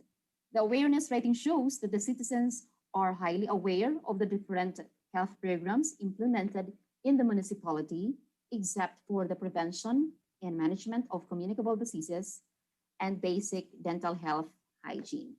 This means that the local government performed well on the other 5 services in increasing the awareness of the citizens, particularly the service vaccination for infants and children, receiving about 87.33%. Of course, this got the highest percentage. For those 2 services where the respondents are lowly or poorly aware of, the LGU, specifically the rural health units, may intensify their efforts on health education activities on common diseases like respiratory infection, tuberculosis, diarrhea, skin infections, hypertension, and diabetes, which are only some of the diseases common to the municipality. Services on dental and oral hygiene and family planning, reproductive health may be strengthened as well. In terms of availment, there are 2 health programs that were highly availed by the respondents. These are free general consultations and free basic medicine. On the other hand, the least availed programs were the 5. In general, low availment of these health services is noted because the residents do not perceive the applicability of the said health services. They do not feel it in the past 12 months. The satisfaction level of the respondents who availed of all the 7 programs was high, with family planning as the highest. Respondents were also unanimous in disclosing high need for action for all health services except the service on prevention and management of communicable and non-communicable diseases with low need for action. The table that we have on the screen represents the non-availment reasons for non-availment, reasons for satisfaction, and reasons for dissatisfaction of the residents. The figure on the screen represents the action grid for health services. On the blue quadrant, we see the 6 programs from vaccination for infants and children down to family or reproductive health, with the description continued emphasis. Since these service areas were rated high in satisfaction and high in need for action, this may suggest that the quality of service delivery may be good enough, but there is still a need to take action on specific aspects. In addition, service should sustain positive aspects of service delivery as cited by the respondents. However, since services under this group are identified as those requiring action from the local government, there is still a need to act on aspects of improvement or reform. Therefore, while sustaining the current service quality, the municipality may still fine-tune on very specific facets of its delivery, which can be suggested by reasons for non-availment or satisfaction as cited by the respondents. On the other hand, prevention and management of communicable and non-communicable diseases have exceeded expectations, having found on quadrant 2. This generally suggests that there is a need to sustain the positive aspects of the service delivery of this particular program or service. Since the need for action of this service has been rated low, less attention may be given to service delivery reform. The citizens' overall satisfaction for health program and services is presented on the pie graph that we have. The following are the recommendations extracted from the people. In conclusion, we see that the 7 health services or programs were implemented in the municipality. Citizens were highly aware of the different programs and services implemented, except for prevention and management of communicable and basic dental or oral hygiene. There were 2 health programs that were highly availed of by the people. These are the free general consultation and free basic medicine. And so for the recommendation of the study for better and healthier community, the study recommends that the local chief executive and the personnel managing the health units reflect on the results of the study and favorably considers the recommendations of the residents. Thank you so much.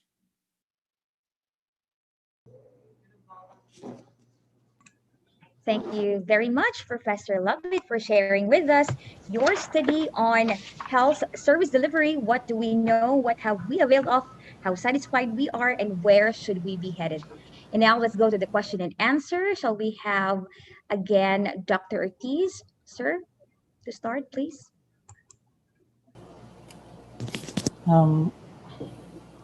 Good afternoon once again. Congratulations on your paper presentation, Dr. Labid. I like the research outputs, especially on the conclusion and recommendations for improving the community's healthcare services. My question falls under the comparative results in different services area assessment, specifically on table 9 in your paper.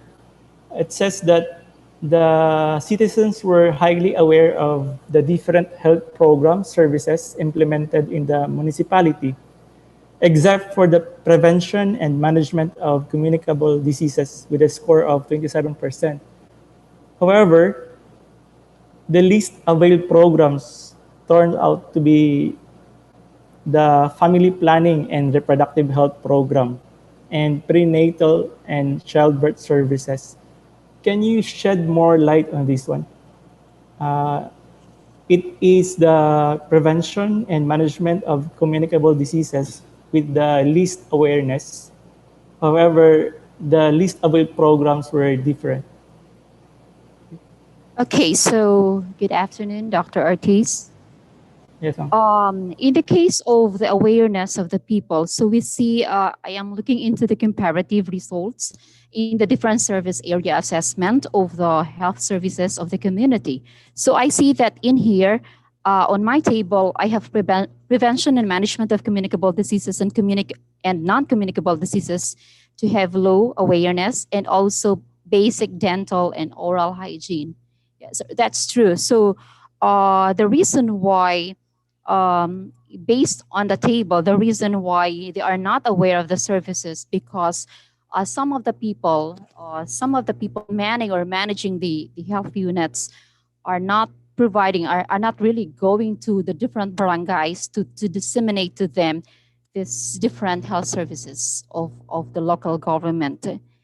And we also see that there is low availment of the services. And this is so because from the extracted answers and from the interview that we have gathered, we see that the people see that the service are not applicable to them. Firstly, because some did not encounter or did not experience sickness, or they did not encounter, or they were not stricken with disease in the past 12 months. Yes, sir. Congratulations, Dr. Lavid. That would be all, Ms. Ryan. Thank you. Thank you, Dr. Ortiz. Thank you. Yes, thank you very much, Dr. Ortiz. And now let's hear it from Dr. Ramirez.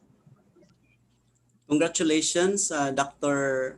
Labid and the team for coming up with this kind of paper. I just would like you to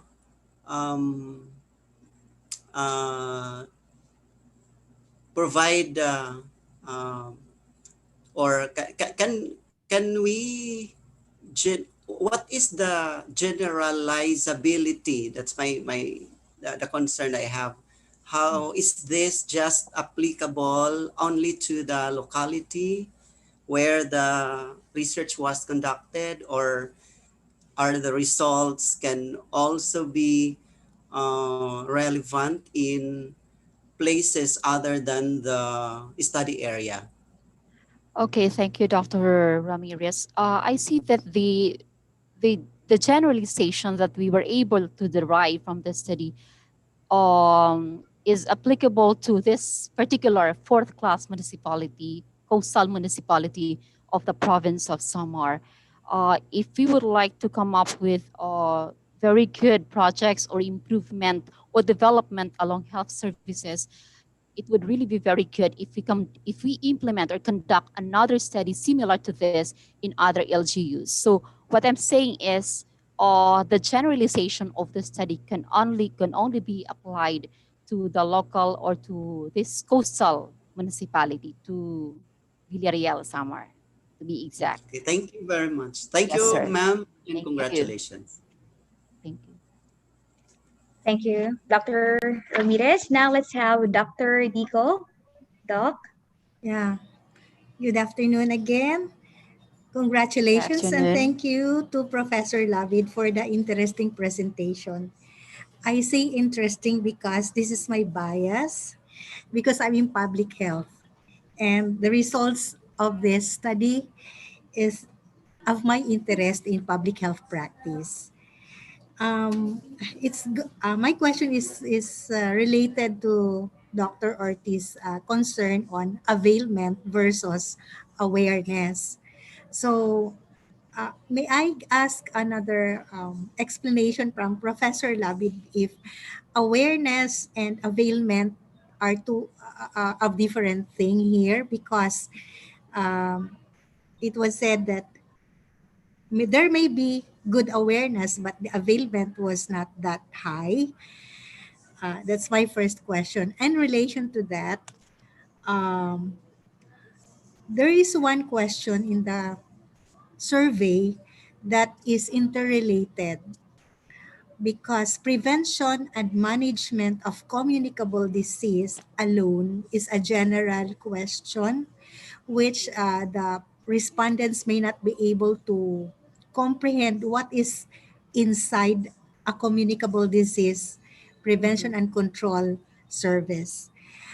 An example of a prevention and control service is also one of your questions, which is um, if we're talking of communicable diseases, vaccination is our vaccination is to prevent communicable disease. This is one aspect which is inside a bigger umbrella called prevention and control. So it may not happen. It cannot happen that if they are good in their availment of vaccination, they could have answered a high answer on the prevention and management control of diseases, as highly aware sila at low at check and at the same time good availment. So uh, there are parts of the questionnaire that are interrelated, but the answers become different. Probably because our question has confused the subjects. Okay. So that Dr. will be my comment. Dr. Dico, let me shed light on the core concepts, and this is for the information of the body, especially the members of the panel of judges.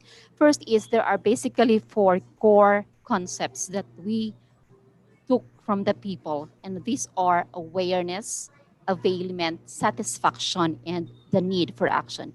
So this is how we did. First is when we talk about let's discuss what is awareness. Now, when we talk about of awareness, this actually refers to the respondents' presence of knowledge to the service being provided by the local government unit.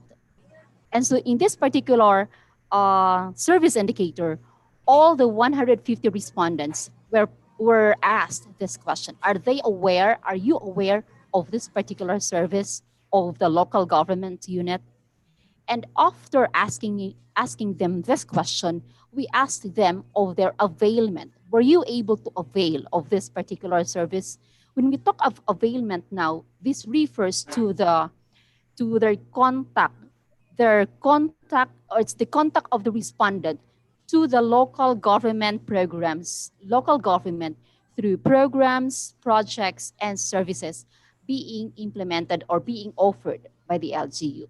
So only those, let me see. So that's something to do with availment. All people who responded awareness will also be asked of availment. But then the next word, the next core concept is satisfaction. Of course, from the word itself, we say satisfaction refers to the citizens' contentment of the services provided by the local government. And so only those people who were able to avail of the services were asked of their satisfaction level.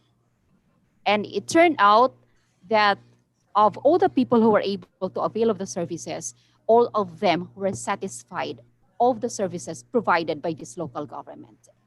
And the last one is, the next and the last core concept is the need for action. So this is basically the assessment of the respondents on whether or not a particular service requires a specific action, or if there's a need to fine-tune the services provided by the local government. So that's it. So that means hindi po sila lahat, not all the respondents were asked questions related to availment, satisfaction, and need for action. Okay.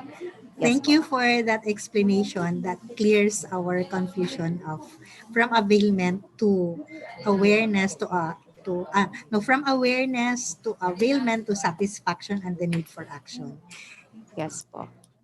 But there is one thing more about inclusion of communicable disease to vaccination. They are treated differently, but Yes, po. in a way they are the same and related to one another. So, but it has something to do with your survey questionnaire. Yes po. As I was looking at my questionnaire, I'm trying to find out what are those indicators under the prevention and management of communicable and non-communicable diseases. Yeah. Also about non-communicable, because family planning is a non-communicable it's not a disease, but it falls under non-communicable area. So family planning and the others could also ano yan, a repeated question. Mm-hmm.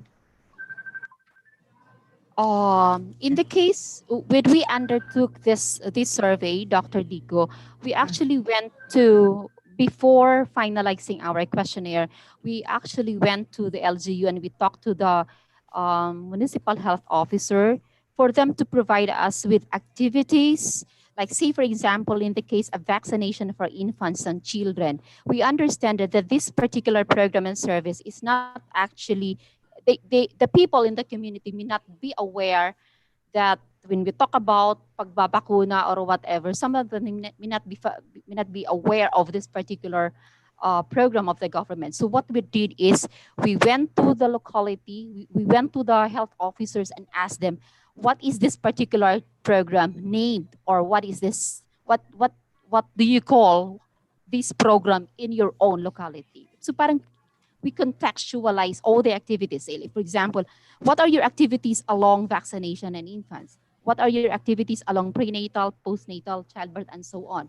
So that the people, when we go to the people for interview, they already understand. So that means we do not provide them with the generic, the general term of the service, but we contextualize it on what is really the name in the LGU, in the local government. Okay, thank you for clarifying that. It's also inherent in your questionnaire and the person who interviews the respondents. Thank you. Dr. D. Thank you so much po.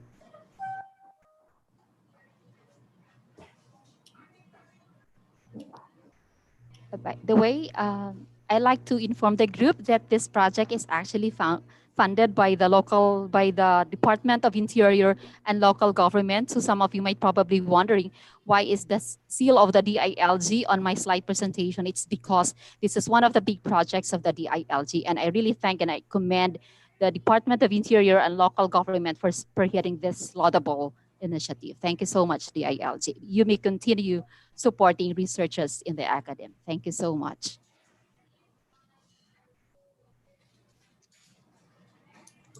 Thank you very much, Dr. Tico. And now, ladies and gentlemen, since we have the luxury of time, you have the privilege to ask questions to our presenters. Anyone, you may just raise your hand so that you will be acknowledged. All right, I'm still looking for questions here, but we have a comment from the DLG Region 8, Maria Luisa Avila. Allow me to read her comment. Thank you, Dr. Lavid, for showcasing CSIS. I think it is important to emphasize that in CSIS, only those respondents who answered that they are aware are the ones asked if they have availed of the basic services.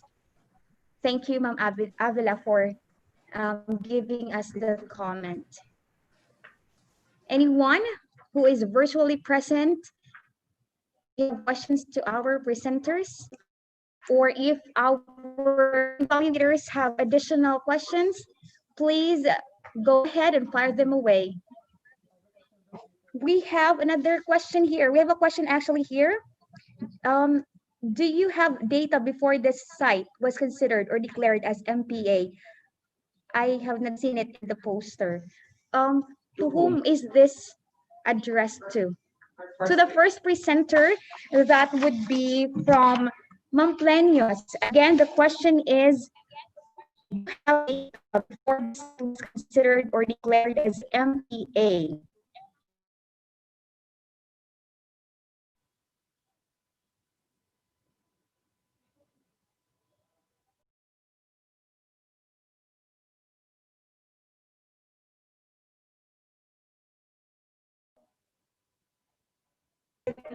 I'm so sorry, the connection is really unstable right now, but I hope everybody understands because everybody experiences this challenge. Thank you very much. All right, now let's what you call this?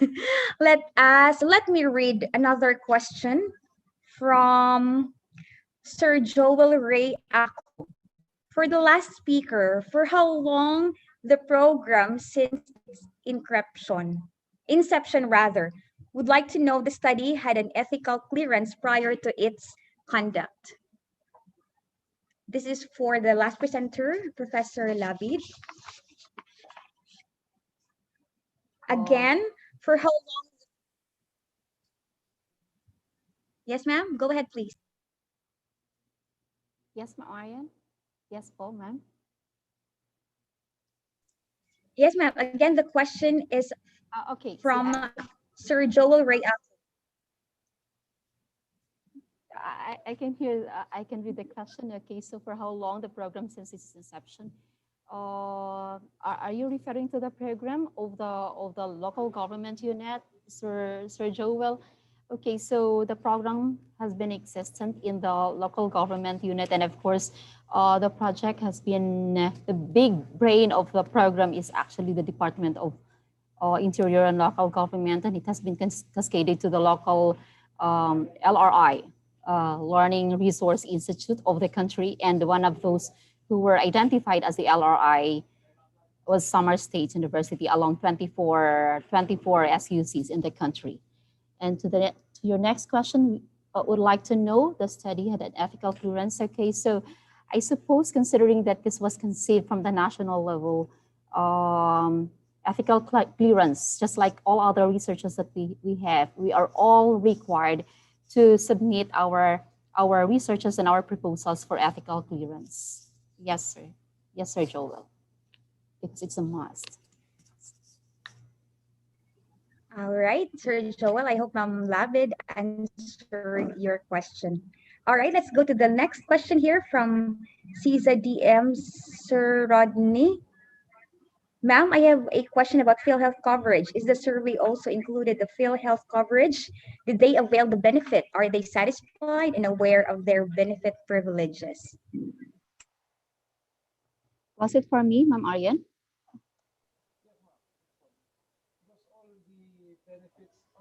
I did not see the question. Sir Rodney, are you around? Yes, I'm the one.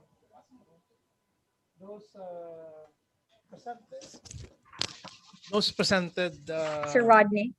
Yes, health services already forms part of the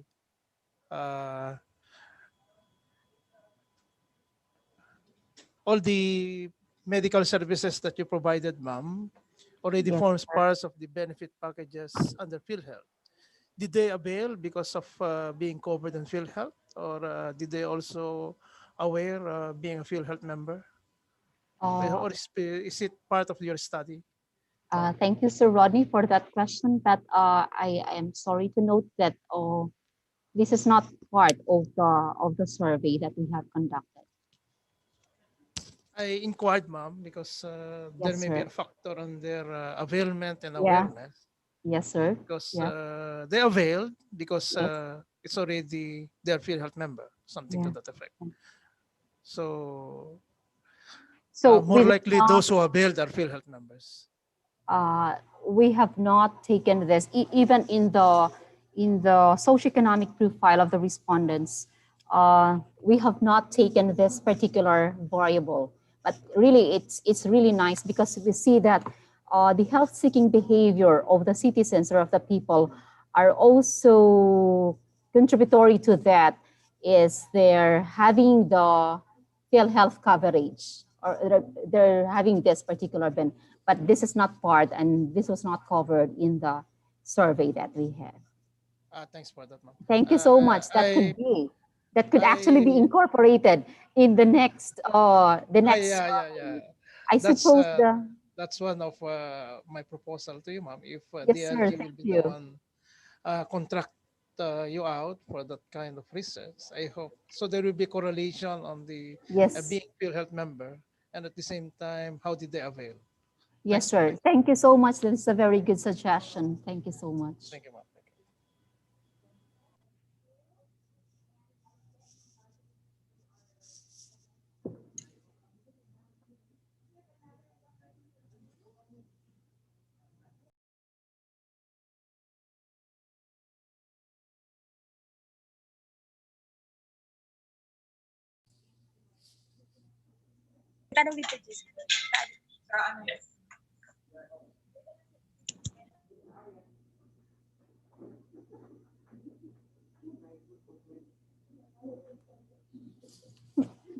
Thank you very much, Mom Labi, for answering that question. Now we have another question for you. Seems like you're the most famous presenter this afternoon.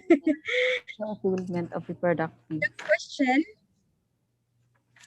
question is, I could not find it. One moment, ladies and gentlemen. But before we get to that question, are you okay? Can you show me your reaction, a thumbs up? Can I see it from you if you're okay?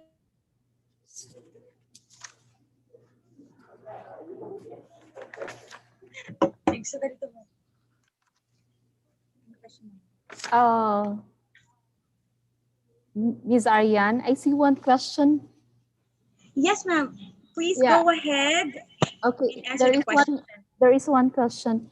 Okay, so were you able to assess or identify the factors of low availment of reproductive health services, such as prenatal services or low family planning services? Low availment of such services may have a big impact on maternal and child health. Actually, Ma'am Marilu, this is a very nice question with the bulk of data that we have. We can actually look for associations. We can actually look for predictors and determinants or factors that might probably affect low availment of reproductive health services in this particular locality. But for the general project of the department, so we have not gone as far as looking into associations or looking for factors associated to the low availment of the reproductive health services. But we can actually do that with the kind of data that we have. We can actually extract and come up with another study out of that, out of the data that we have. Thank you so much, Ma'am Marilu. Thank you, Ma'am Labi. Now we have a question for Professor Linda. The question goes this way. how the happiness index of Malaysia compared to the world? I guess how's the happiness index of Malaysia compared to the world? Professor Linda?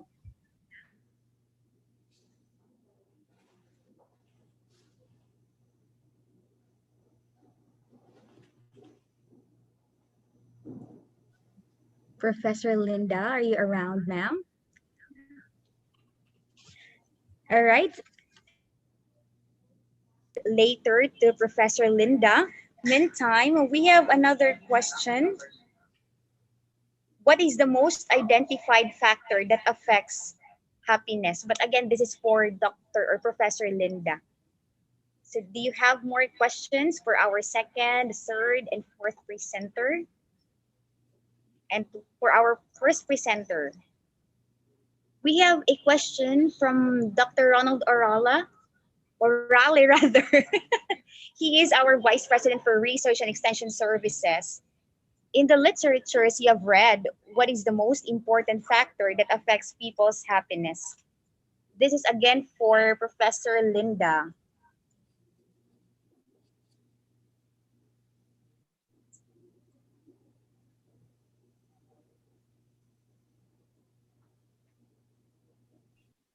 Professor Linda, ma'am, can you hear us?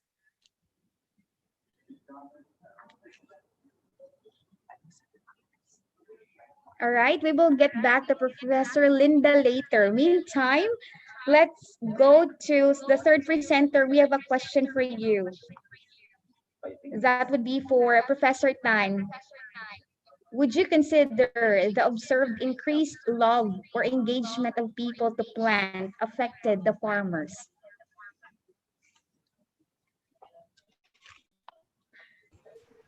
Hello, sorry, I didn't get the question. Can you repeat?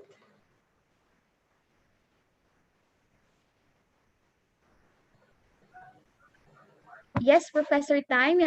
Again, the question for you is, would you consider the observed increased love or engagement of people to plant affected the farmers?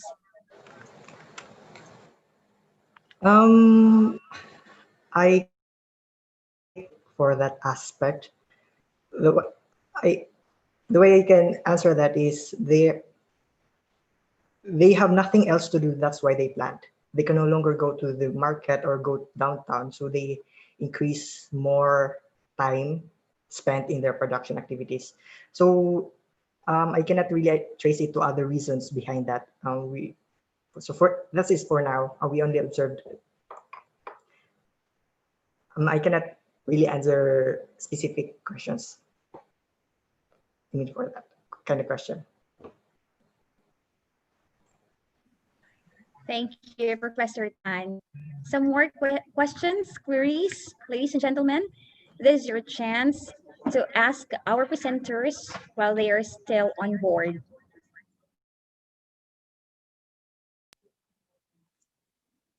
To Ma'am Linda, are you around, ma'am? If you're ready to answer the question, please go ahead. Just turn on your microphone.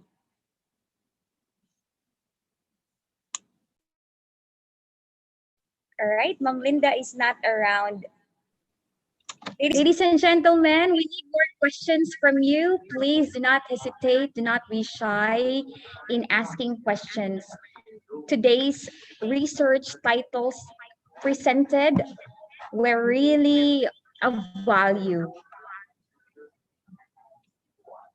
So again, please key in your questions if you have any, because this is your chance to ask our presenters. And before we give our tokens to our evaluators, we will show you a video. This is actually a winning entry in last year's iPOVCON. Ladies and gentlemen, this is entitled Vicious. What is more than this dogma on poverty? Vicious is a 15-minute documentary about the quest towards pinpointing the cause of population growth in the poorest communities of Samar, which leads to one, bad family planning. The vicious will dig deeper, press on harder, and capture beyond the lens of the enclosed reality of Summer's vulnerability to poverty and the upshots underlying it. It has been said that the 21st century is the era of globalization and exposure to social media, which is believed to be one of the influential factors that contribute to population growth. However, there are poor areas in the Philippines which are not oriented with technology and media, yet pose an increasing number of the populace. The documentary finds out that technology is not a determinant of population growth, but poor family planning. The vicious is a shifting of belief. We hear not just characters, but real people sharing their personal stories, speaking without the facade, all about their heartbreaks and fears, reasons and anticipations, remorse and hope. Members of the authorities echo their words, expressing compassion, support, and a shared desire for reformation in their status quo. The Vicious concludes by shading color to the gray line, recommending the local government should strengthen family planning, address problems to the authorities, and provide equal livelihood opportunities to the residents as a means of alleviating poverty. The Vicious will keep you searching for more than what meets poverty. What could that be?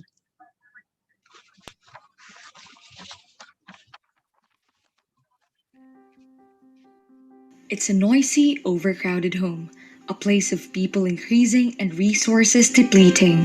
The world is not getting any bigger, but smaller. What is on trend? Population surge. The current world population is 7.7 billion as of August 2019, according to the most recent United Nations estimates, elaborated by Worldometers. Evidently, the world continues to increase its population. From the Worldometer 2018, Philippines ranked 12 out of 195 countries in the world which is populous, but ranked 131 as world's richest country, according to Statistics Times 2018. Moreover, in the Asian Development Bank 2018 Basic Statistics Report, even when the Philippines has numerous manpower, it ranked third on poverty incidence out of 48 countries in Asia. The planet could still hold human, for now, but the enigma bellows, until when? It remains a quest to exactly pinpoint the causes of population growth. However, social media is believed to be one of the influential factors that contribute to it.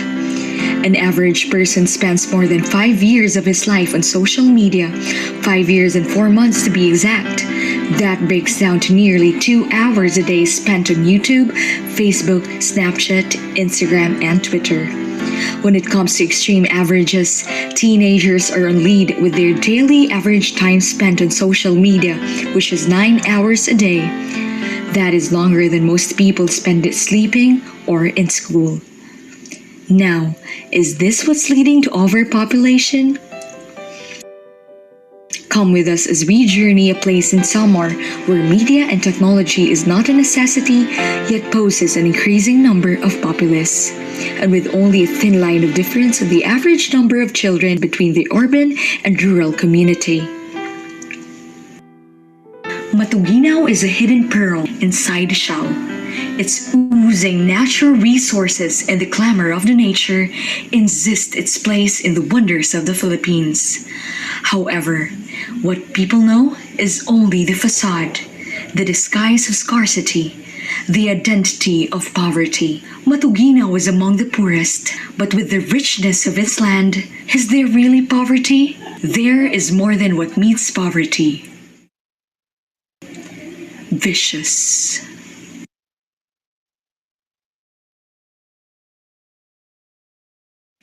Matuginaw has 20 barangays, one of which is the Barangay Barus, where we have found a family of 16 children. Meet Nanay Elisa and Tatay Carlito, the parents of 16 children.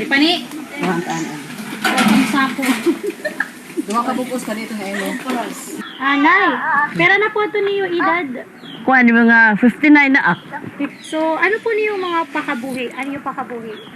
Kuan ni nga pag uma hadi ti ma an seliton pag uma na. Yan ang aning di suga dito nakukuha na. May gihapon na padarangan ni para kahit naman labugas, sura at suga dito. Kaya na akong sa trabaho la, na akong pangabuhi sa tinuod lang istorya, saging la. Magi ka nakita ng alas 4 kagahon, makadto ka mga baru-barangay, pagpalit saging, deliver ko la tagandara. Pag Domingo, nakakaganan sak 200, mapalit tak bugas, do kagantang, tapos sura. Bulad man na namon natatako nga, kay makuri pa man sa itong transportasyon, kay pambot pala. Anwari pa ko pag nagkukanira, nagbabaligera abaka, tapos hindi pa nakabalik nga ni kami, nagkag-grocery gap kami. Based on the work of Arbeta 2005, larger family size reduces household savings, hampers investment, and prevents children from attending school, which becomes a great contributory to poverty. Ito nga, kung 16 anak, kuha itong pag, di nga nagdaduho ka tuig na anak akliwat, isundot talaga. Kasi ito nga, siyempre may problema, mga anak eskwela, labing mga exam na lata college, mga exam na nga waraging kukuan, ibabayad, baga di nakit talaga na kuan kun hati pamiling iton. Kay pang-eskwela na din na kuri matuod kay sa pang-eskwela na nira, may da naman nagtalagod tingalubing nga nakukuhaan, ay sa lataking kukuan. May yapon kabugtuan ko nga iba na bulig. Bisan po hira 16, imo ko dira gin. Oo, ging kayod ko kun nga pagka-eskwela la. Matuod pinobre lang ang pagpa-eskwela. Na akong hadto na experience nga kakuri ang pag-eskwela kay dati kasi sigad makuri pa. An hamon na do pag-eskwela tos an motor salog pa. Makuri. Di so gadiya nga bakta sala panala may mga service. An hamon na to waray. Makuri tos malapak, makuampa an mga may mga sagkaon tos minsan nagbabaha. Gaditan. May time na ngayon naging eskwela, tapos pag may time nga nagbabayad na nalilitak pero nagpasalamat na kay nakakarawat pa bisan litak nagbayad. Kay may time kasi nga kuan pa wari kami karta sugad ba iton. So baga may time lahat nga nagbibili nga pamaagi ba silang maibayad aklat. May time lahat mag-uutang hira. Tas pag warira nagbilingan kuan ako na lang matawag ng akon ating ato kapalugan nangangara kaya. The family have even thought of putting the blame on the superstitions they believe in. Their family struggles, the financial incapability, and the misfortunes they have experienced, all were thrown to the glory of their belief.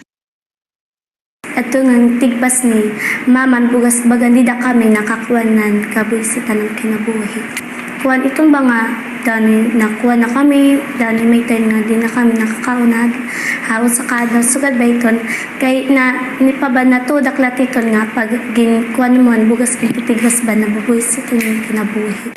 These children have submitted themselves to the glory of their beliefs, but the dusk of their dreams stands still, even burning brighter despite their adversity. Their belief of elevating their family's status is more powerful than superstition. Kari ko maging doktor. May tema to yung mga makuri makuri ba yung makagala. Bali, ako to tinim ko lang to yung maman. Kuwan, pakaon kaya luto, tinim ko sila dito. Kaya makuri naman yung makakiwa ba. On the issue of early marriage, Ra, Sagurte, Balaya, and Silverman identified that it is also a common determinant of population growth. Its rate is most common among poor families with fewer resources and opportunities to invest in alternative options for girls. Pero po ito na yun yung edadhan pag-asawa niyo. Agi-18 pala kadto. Pero po iya edad. 20 to adag priya, 22. Pero po hindi mo anak tayo. Yan ang natanan. Opo. This is It was identified by the study of Mustasisa 2017 that the common causes of population growth are early marriage, lack of education, and bad family planning. Di ko talaga pwede mag-asawa. Anak akong karoon mag-asawa kung tapos na hira niya pag-aram. Kung sa akon lang parte, sa akon lang pamilya na kabataan, yan na kayo nang eskwela kampa. Pagtalingo ka pag eskwela kay maram ka man gin gagasto sa iyo makur nga gin bibiniling kong kwarta kay ito nga kupras mga 2 ka semana la di pa mahuman yan itag 3,000 4 million ko para maiha ko dito. Kaya pag tinirukla, asila ito nila na akong sagdon na nga. Ayugod kampane pag-asawa, pag mahumang ka man pag eskwela, kay ba man dimiton akong kaupayan, halimbawa makatapos kam, pwede na kang mag-asawa, kay may na kang bagasta sa sarigan, pwede mag-apply trabaho, hindi na kang kukurian.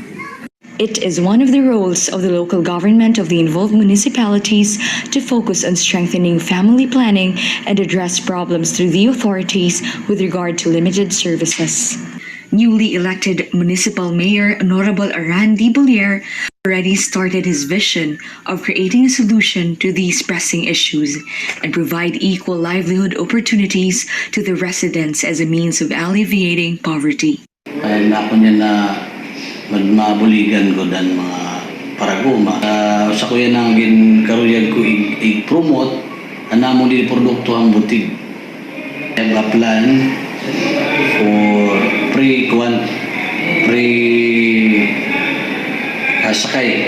sakay program.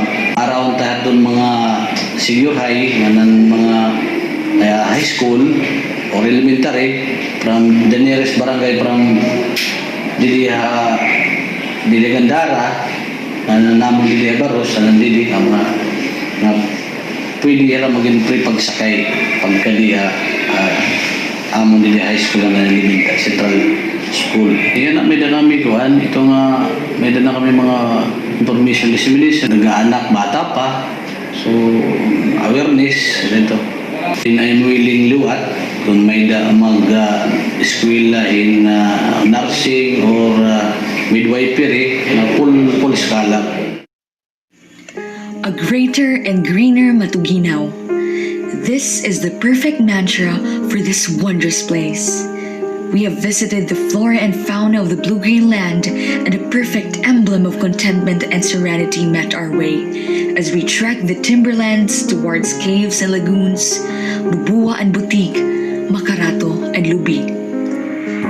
We have seen that the province of Matuginaw is a hidden treasure with prosperity yet to be known. With all its agricultural resources and the innate richness of its land, how could these well be left unused by its inhabitants? Is there really poverty? When asked if they feel the impulse of poverty, they implicitly underscore that they are not poor regardless of their state. Is there really poverty? Now, we are left with answers hanging by a thread. There is a fine line to the vicious. Could poverty mean nothingness or fullness? The vicious will keep you searching for more than what means poverty. What could that be? Poverty is vicious.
Much. Again, ladies and gentlemen, that was vicious. Thank you to the minds and hands that worked for that video. Again, that was a winning entry for the best video presentation for last year's International Poverty Conference. All right, and now, ladies and gentlemen,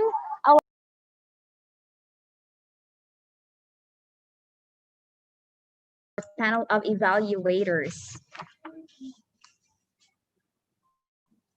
Let me read the citation for them.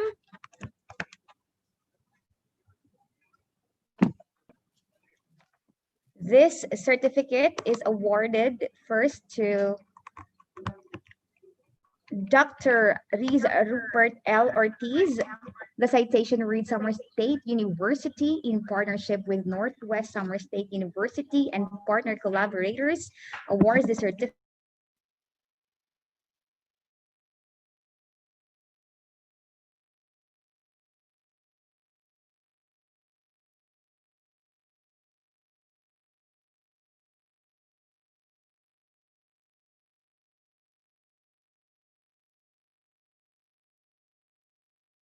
given this 22nd day of October 2020, signed by the chair of the International Poverty Conference 2020, Dr. Marlene D. Cardozo, and the co-chair of the International Poverty Conference 2020, Dr. Benjamin L. Picayo.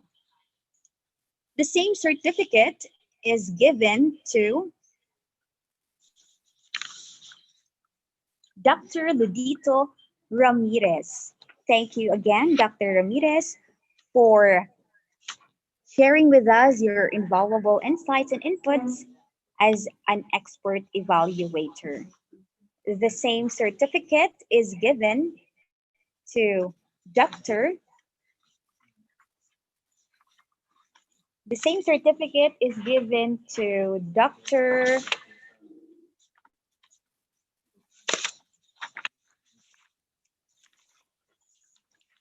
Fidelita D. Dico. Again, in recognition for her invaluable insights and inputs rendered as expert evaluator during the Second International Conference on Poverty Alleviation and Sustainable Development held in October 21 to 23, 2020, given this 22nd day of October 2020, signed by the chair and the co-chair of International Poverty Conference 2020, Dr. Marlene D. Cardozo and Dr. Benjamin L. Picayo. Thank you very much, dear evaluators, for gracing us with your time, your presence, and your expertise. And thank you as well to our 4 finalists. Your researches are actually testimonies that you have lived and rose above the crisis. You are actually winners, all winners. The real winning is when these researches are magnified in the communities, so the underprivileged are really benefited. So now, ladies and gentlemen, we shall have the attendance link.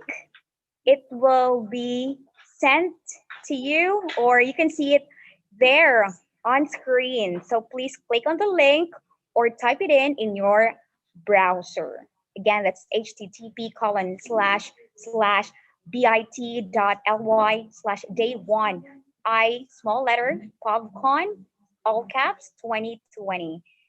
So we are all in this poverty conference, and of course poverty reduction, not just in the Philippines but all over the globe. Please again, do not forget to sign in for the attendance. We would like on behalf of Summer State University and Northwest Summer State University and partner collaborators, we would like to thank you all present this afternoon. To the UH Region Director Annabelle Yumang of the UH 11, DOST 10, B4, CHED Region Office 2, DARO Region 8, DepEd, DOST, Occidental Mindoro, PNP, RO1, PPDO Zamboanga del Norte, PSA Mimaropa, PSR Region 1. Thank you all so much. To all presidents, university presidents of the different universities, thank you very much for gracing us with your time and your presence. We know that you are busy, but you have given us your time and your presence to be with us this afternoon. And ladies and gentlemen, before we end, I would like you to open your cameras so we can have our closing photo. All right, I think we have 7 frames.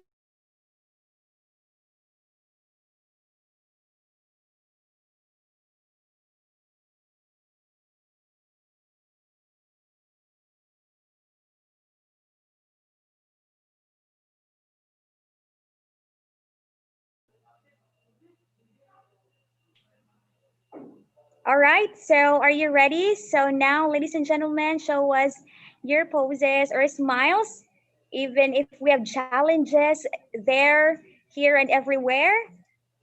All right, just keep on smiling because we have 7 panels or 6 panels rather. All right, so in the count of 3, 2, 1. Smile. Keep on smiling. Into the world. You are happy, we are happy amidst the crisis. All right, this time I need you to have your, you just loosen up. Let's have a wacky pose or the crazy you pose, if there is such a thing like that. Okay, so wacky pose in the count of 3, 2, 1.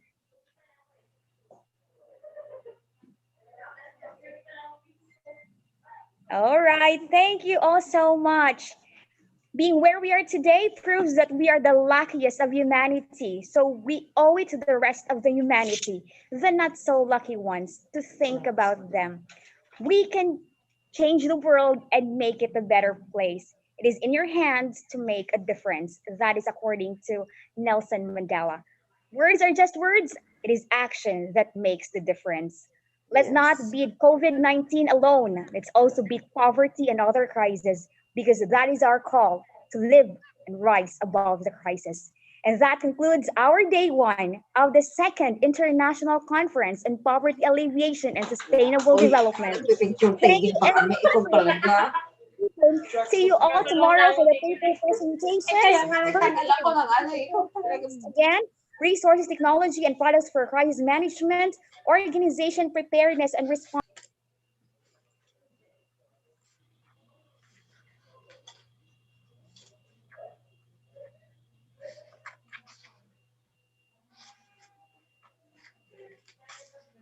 For the paper presentations by track. We have track 1 for resources, technology, and products for crisis management. Track 2 for organization, preparedness, and response management track. And track 3 for human health crisis and management. And track 4 for environmental crisis and management. Thank you all so much. Please stay safe and healthy. Keep smiling. And again, let us take an action to live and rise above the crisis. Please come early tomorrow before 8 o'clock in the morning. And again, please do not forget to like and share our Facebook Live. Just go to Summer State University's Facebook page and Summer State University's YouTube channel. Thank you all so much. Bye. Bye.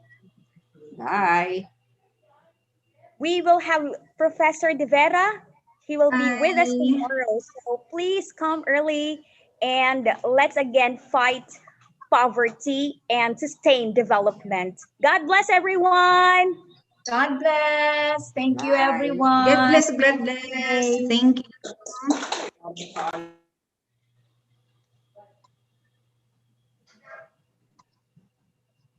God bless.